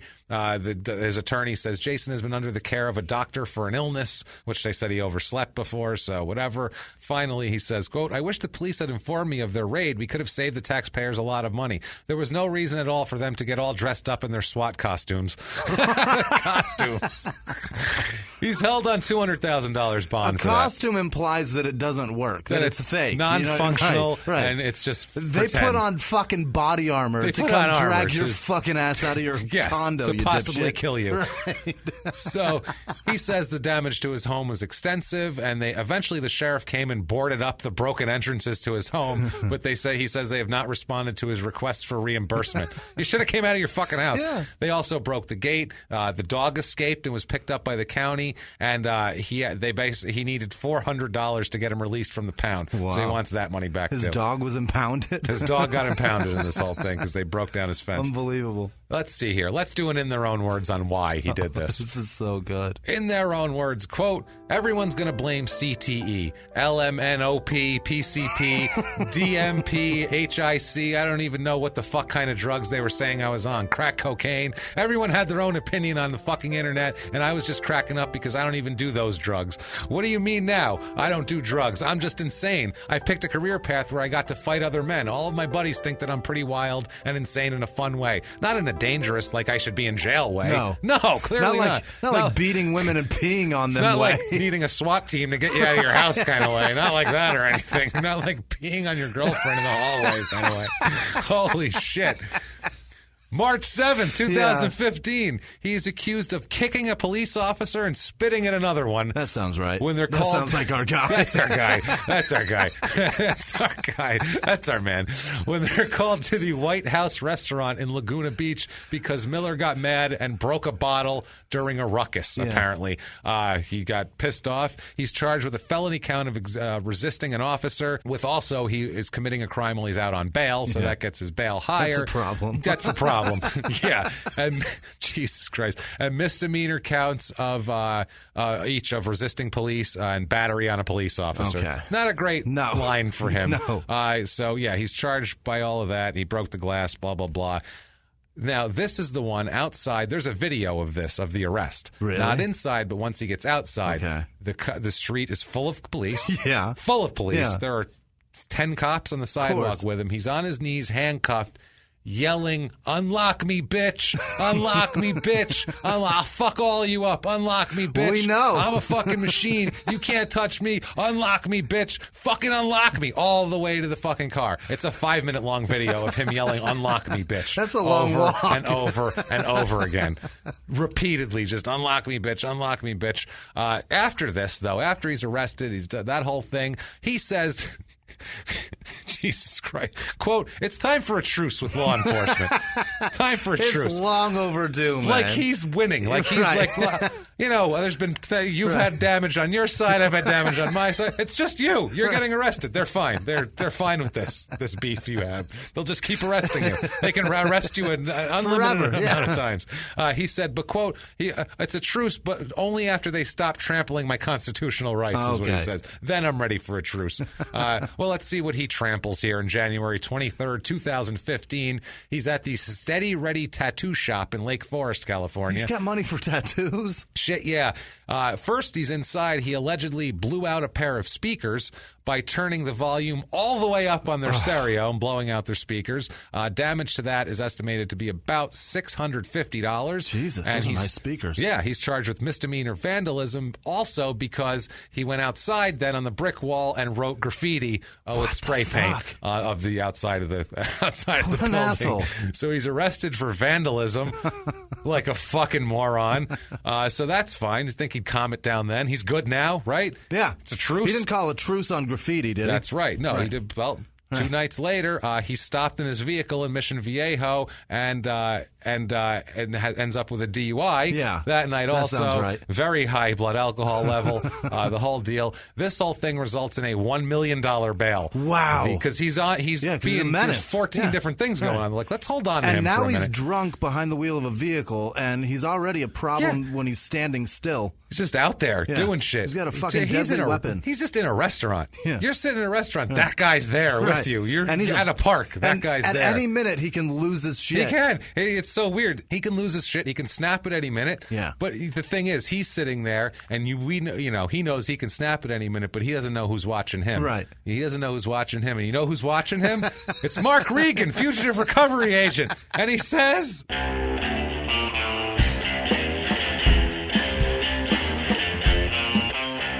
How is it you've come to arrive here, you son of a bitch? How'd you get here? I've been tracking you. You better not run, because I'll track you. I'll track you to the end of time. I'll track you to the end of time, you lousy bastard. I'm coming for you. Nobody can get away from my smell. But if you do decide to turn your life around, I also do real estate on the side. Here's my card. I could get you in a nice 3-bedroom starter home if you got kids, maybe a condo down on the water. We'll talk. I got good stuff. It's all right. But if you do get arrested, I am going to come for you. That's the thing. I'm going to come for you. But, try to do this. Call me. We'll talk about it. You could text me, but don't do it too late at night. And also, too, make sure you say who you are, because I don't want to have to answer, who is this? And then you get back to me. I got a lot of people. Okay, I got to go now. Poof! And in a puff of trench coat, Mark Regan's gone. Maybe with a possible real estate sale. And a puff of trench coat and business cards. Realtor business cards. And real estate flyers that they're sticking the thing outside. And one of them has his Twitter handle. So just absolutely. Fucking at him. Just at old Mark Regan here. Now, early 2015, he's featured on Real Sports with Brian Gumbel. What the fuck? While they talk about domestic violence in MMA. Really? Yeah. They talk about piss assault. He's pissed off because he says, quote, they tried to portray me as some monster. The truth, they were barking up the wrong tree for that one. It was ridiculous trying to compare me to damn War Machine or some ridiculousness. Well, I agree with that, but you pissed on a woman, man. It was like, what the fuck? Did you see what that guy did to her? I used to beat that kid up every single day. That's what he says about War Machine. Oh, Jesus. That's true. How much of an ego does he have that he has to fucking throw himself in there and talk about how much tougher than him he is? Well, in the interview, he acts like a lunatic. He smokes weed on camera. Oh my God! And talks about and complains that there's not a lot of background checks performed on fighters. And then just they asked him about domestic. He's sitting there smoking weed. As he's sitting there smoking weed, and the guys asked him about domestic violence, and he says, "Quote, dude, your cuffed jeans are awesome, but I beat men up." What? I don't know what that. I guess he was making fun of his jeans. He's calling him a queer. He's calling him something. Yeah. The perception, though, he said he believes the public is beginning to forgive him, and his fan base is returning. Sure. He says, in their own words, quote, during my college years, I was eating spinach, chicken breast, and training. I spent the last 4 years in college. I have been trying to figure out how to be a human being. But I think at this point, I kind of figured it out. You think? Let's find out. You think he's good now? No. I'm good now. October 16th, 2005. Who gets pissed on? Police respond to a disturbance call at his home. 2005 or 2015? 2015, gotcha, I apologize. Okay. Officers hear a female screaming inside the house when they arrive. And drowning. Muffled screams, gurgling. They arrive at 1:34 a.m. Yeah. When they arrive, they hear a woman screaming, and they go to the side yard of the home where Mayhem comes out and confronts the police. He's aggressive. He apparently gets super pissed off at them for being there, yells and screams and curses at them, and throws some large ceramic tiles at them. Jesus. Then brandishes a fire extinguisher and a metal pole. I thought you were going to say firearm. Oh, no, God. Fire extinguisher is not about to end. No. Fire extinguisher and a metal pole, swings that around for a while before running away from the backyard. Tries to get away, though, but can't get away because he's shot with a taser. Well, here's the thing, too, real quick. He does not understand the plight of a black man because a black man would have been shot with a gun, not a taser. So many times. They shot him with a taser. Yeah. That didn't end it, though. It lasted for another 8 minutes until he was subdued. While he was getting tased? Post-tasing, it took them 8 minutes to wrap this guy up here. The police say, quote, subsequent investigation determined an altercation had occurred between Miller and two females inside the house. Both females were interviewed and uncooperative with the investigation. Of course they were. Just as big assholes as he is. Yeah. He is arrested for assaulting a police officer with a deadly weapon, being held on $50,000 bond. That's a steep penalty, too, because that's a felony. Yeah, he threw a giant tile at the guy. Could have hurt him. So, I mean, Christ almighty, how many cops? He's hurt a bunch of cops. He's assaulted, spit on cops, spit on women, done all this shit. Imagine his dad who's in the 82nd Airborne. He's not fucking proud of this guy at all. I feel bad for all these people, Jimmy. All of them. Not nearly as bad as I feel for Dr. Jason Miller, a foot and ankle doctor in Houston, Texas. I could have done this forever. Oh, God, we could have done just a show on this. Just a show on mistaken Jason Millers. Professor Jason Miller, professor in the mathematics department at The Ohio State University in Columbus. Or a chick pisser. Or a chick pisser. He has as far as these kids are concerned, he's a chick pisser. I like that professor, but he pisses on chicks. I don't know if I'm into that. He has a 4.3 out of 5 on Rate My Professor. Wow. Let's see what people say about him. Quote, his lectures are quite boring, but he does a decent Why job are they always boring? at presenting the material clearly. Yeah. He's kind of a mysterious person, especially considering he wears the same black champion shirt to lecture every day. His tests are difficult but fair. Maybe he has 5 of them, you asshole. And the homework, for the most part, are easy Maybe points. Maybe he has a bunch of those shirts, you fucking jerk. Jason Miller, he works for Convey IQ. He's, quote, leading a team that helps companies win the war for talent in New York, New York. I don't know what the fuck he's doing. And finally, even this guy's embarrassed to be associated. Jason Miller, a former Newton police officer who resigned in 2015 after being caught on video exposing his genitals to at least 5 motorists and was arrested and charged with forcing himself on a 16-year-old in a restaurant bathroom. Still rather be him. That guy's embarrassed. He's like, come on, not this guy. I didn't pee on anybody at least. Jesus Christ. 5 motorists, like, were they like flashing 5 cars in a row? Or was it like he did it 5 separate times? So October 20th, 2005. Jesus Christ, man.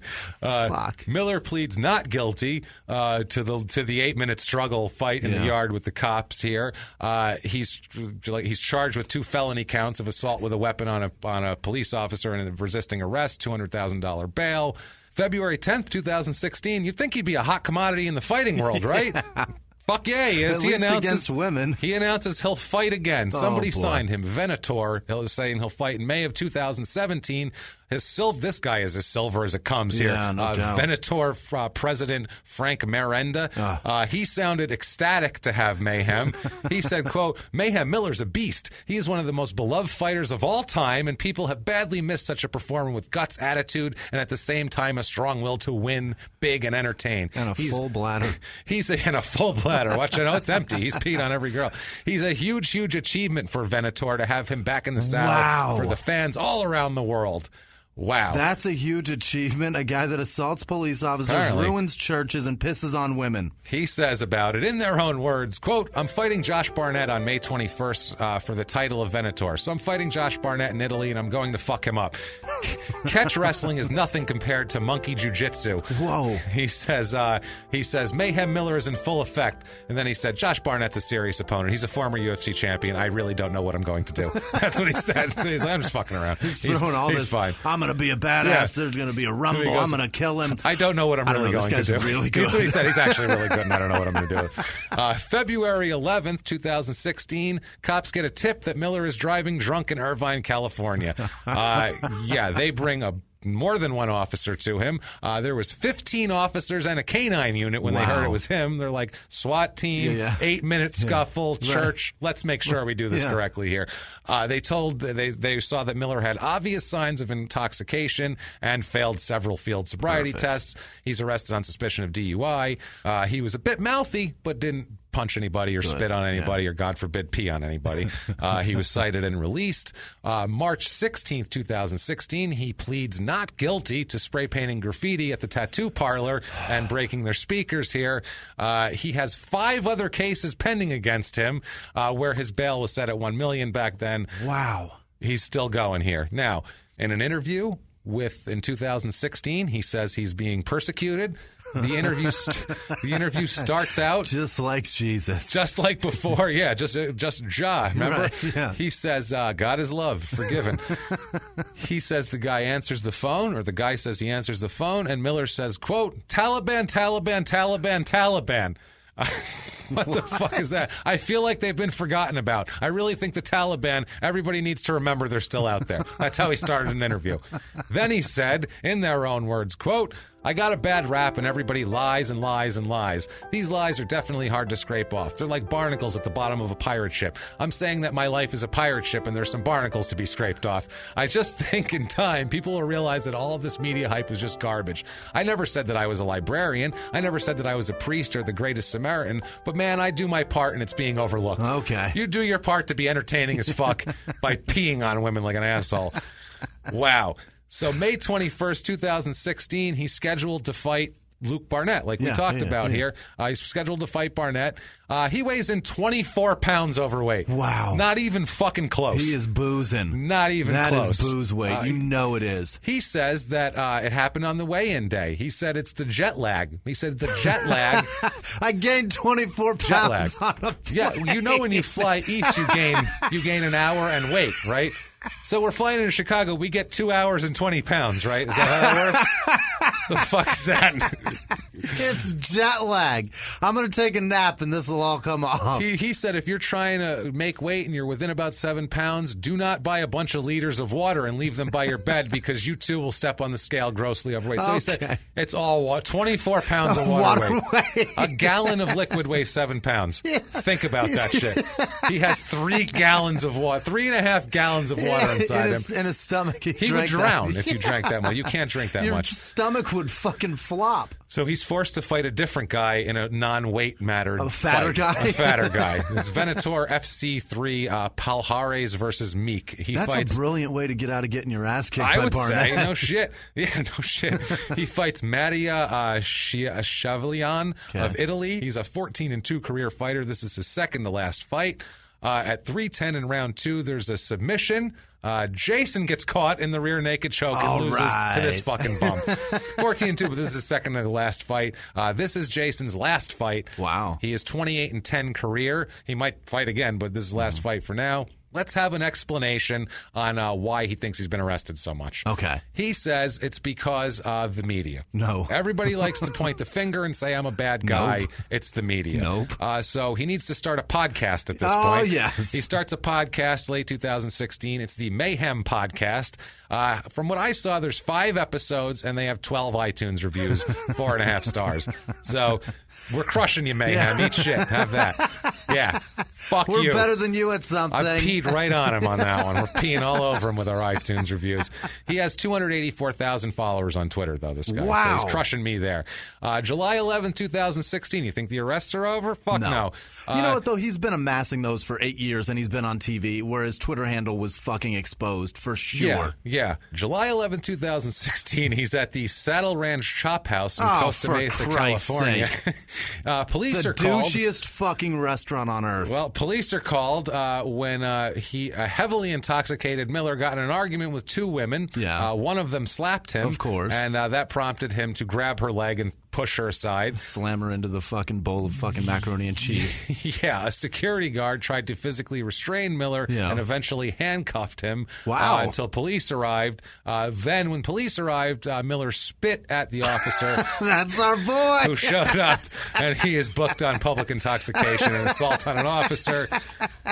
The police said, quote, he'd apparently gotten into some kind of argument with a couple of women and was in the process of assaulting them when security tackled him to the ground.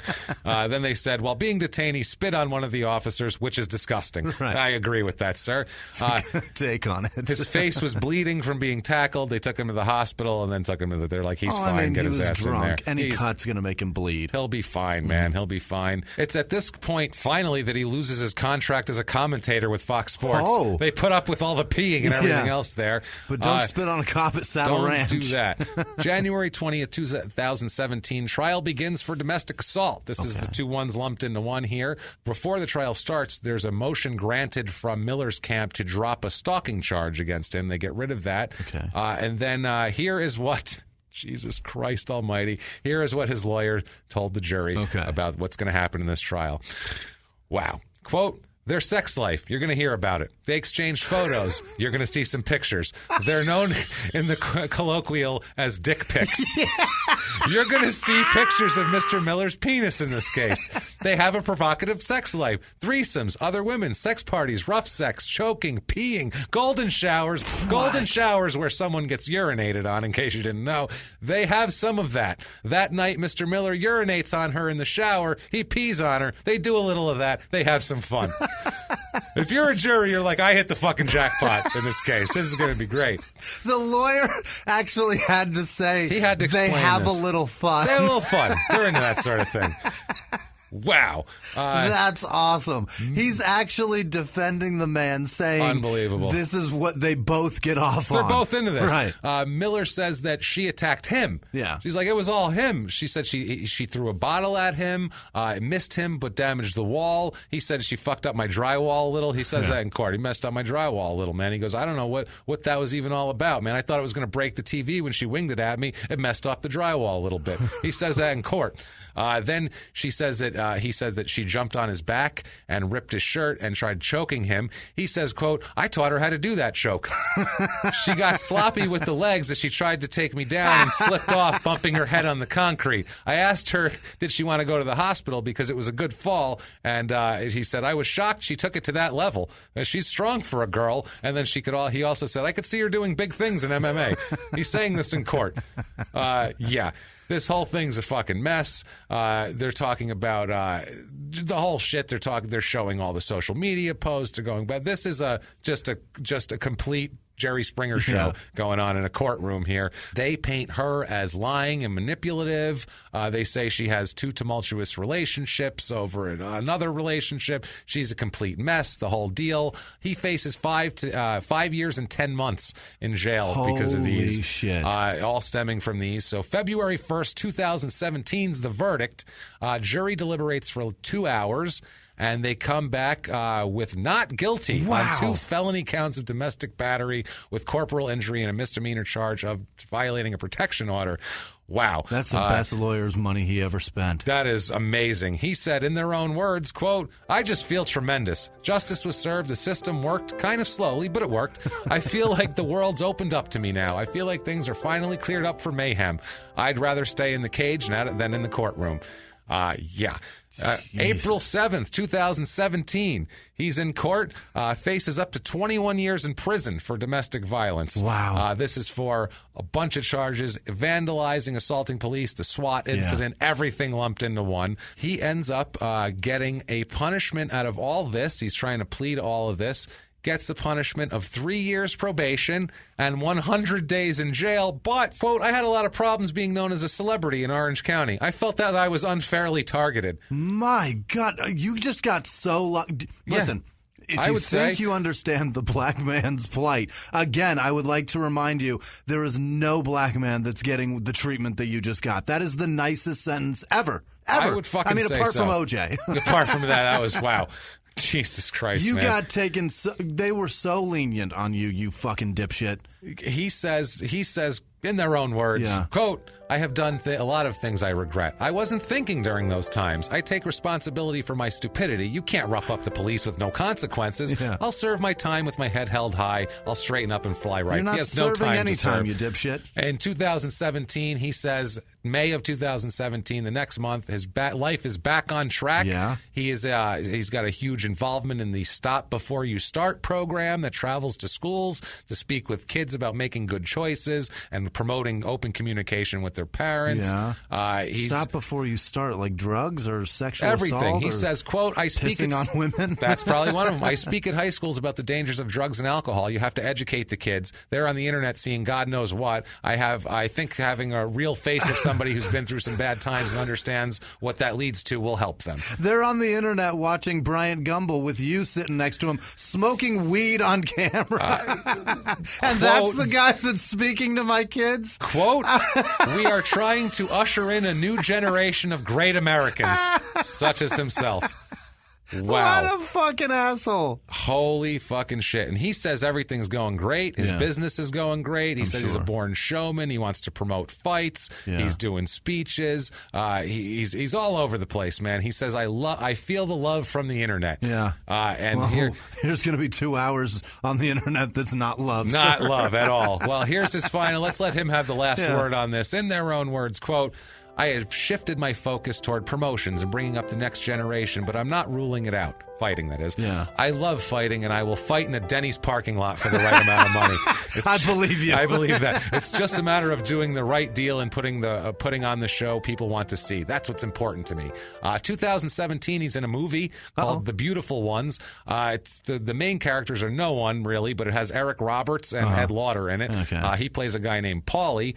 Description is, quote, a mob family Shylock falls in love with the wrong woman during a turf war and has to use his unique skills to rescue her from the same people he once called brothers. Eric Roberts, right? Eric Roberts. Yeah. He's also in a movie called Savage Dog this year. They're both the same producer-director, a guy named Jesse V. Johnson. Somebody likes him. Jesse V. Johnson. Yeah. This one is, quote, a story set in Indochina in 1959, a land beyond rule and a time without mercy and the birth of a legend. 1959 China? Is that what you said? That's Indochina. Indochina. Okay. That's a land beyond rule? Land really? beyond rule, Dad. Will not be ruled. Especially not by this guy. Right. Guys, that's Jason Mayhem fucking Miller. What a goddamn... He's going to be arrested again. Oh, God, soon. This was like just a couple months ago he was doing that. He'll get drunk and get arrested again. He'll pee on somebody. Don't you even worry about that. Go beat up a woman at Saddle Ranch. Oh. That restaurant is so fucking stupid. Yes. It's just... it's a good place to spit on a police officer and be arrested. Miles of patrons that drove their lifted white Chevy pickup truck with to their the place. Calvin peeing on things and their white sunglasses. Fucking pair of balls hanging from the fucking trailer hitch. If you liked that, when you're done at the Saddle Ranch place there with your white sunglasses, hop on iTunes. Give us an iTunes review. 5 stars would be wonderful. Tell us you're following instructions, following directions. Patreon, huge for us, guys. It's so big. Thank you guys so much. You guys were amazing this week. We're going to have a long list of these people. Patreon.com/crime and sports, or, of course, one-time donations at PayPal using our email address, crimeandsports@gmail.com. Yeah. That's where you can email us. You can also get a hold of us on social media, Instagram and Twitter at Crime and Sports, and Facebook.com/crime and sports. And let's talk about these people, Jimmy. Hit us with the list of the finest goddamn people I know in this world. Who are they? The people responsible for us trashing Mayhem Miller this week are Courtney Pentecost, Alexi McKinnon. Okay. Alexi McKinnon. Andrew Decatur, Jared Howie?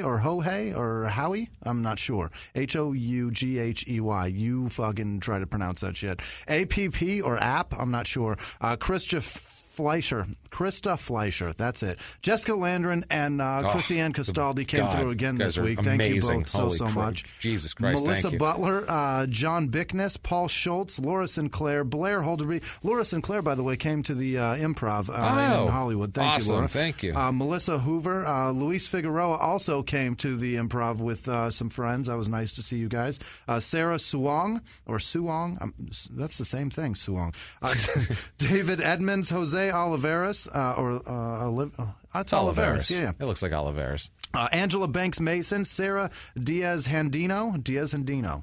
That was I fucking did that great. That sounds pretty good. I like that Denise Sanchez, Kellen Engler. Sure, it's not right. But no, probably.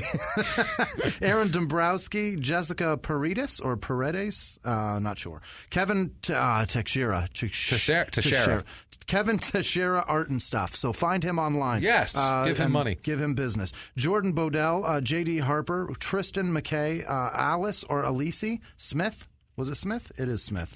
Katia I almost had it. Katia Padovani. Yeah, that's it. Yeah. Pickles, Catherine Sawinski. Pickles and Catherine Sawinski are two different people. Craig Ventura loves the Mexican Pimp and Shawarma Man. Hey. Mark Williams, Laura Willis, Amy D'Angelo, Flavia Perez, Andrew Pearson, Scarlett Charlton, Lindsay Ray, Blaze Cruz, Luis. Or Louise. It's Louise. It's definitely Louise. All right. Thank you, Louise. I'll buy that. Thank you, Louise. Nilu Rosfanjani. That's fucking fantastic. Not too shabby. Aaron Anderson, Laura Christensen, Travis Mays, Corey Gritton. Oh, no. Yeah. Yeah. Gritton. Gayton. You've said That's it. That's an A, not an R. Gayton. Yeah, it's Corey. You said it every way it could possibly be pronounced by anyone ever. Julie Smallman, Leslie Green, Beth Burleson, Joy Looper or Looper Joy. I'm not sure which one that is. It's got to be her first name is Joy. It can't be Looper. Yeah, no. Alex Marchi or Manchi. I write like a 2-year-old.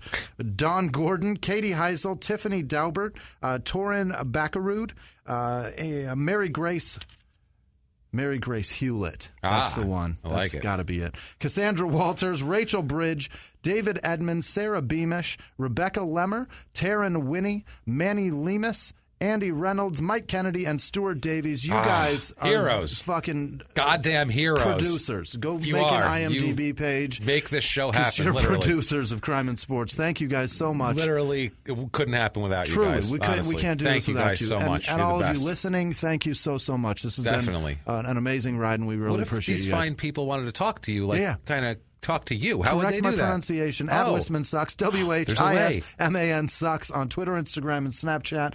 Find me and play along. It's terrific. I love hearing from you guys. It's awesome. And I am at Jimmy P is funny. Find me on there, or you can copy and paste my last name for other platforms of There you various go. types. Either way, get a hold of me. I love hearing from you guys. You guys are really cool, and we're just loving the interaction. We're loving the ride. We're enjoying this whole thing. We're enjoying having fun with you guys. It's awesome. And we're never going to stop having fun with you guys. Live from the Crime and Sports Studios. We will see you next week. Bye.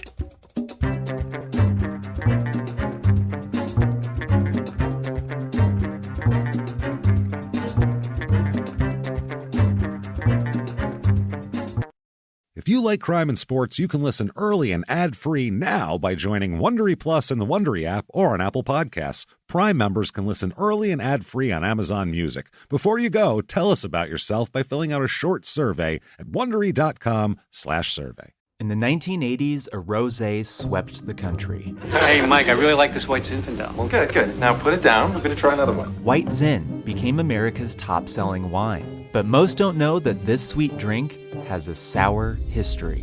What began in 1986 with counterfeit bottles, A big fraud, a multi-million-dollar fraud. sent investigators chasing one of the most powerful families in the business, the Licciardis. But the closer the feds got to them, the more dangerous things became. It's a story of deceit, At the time, I was paranoid. threats, You touch my kids, I will kill you. and murder. With a .22 caliber bullet to the head. What started with a scheme to mislabel wine spilled into a blood-soaked battle for succession. Welcome to Bloodvines. You can binge listen to Bloodvines exclusively and ad-free on Wondery Plus. Join Wondery Plus in the Wondery app, Apple Podcasts, or Spotify.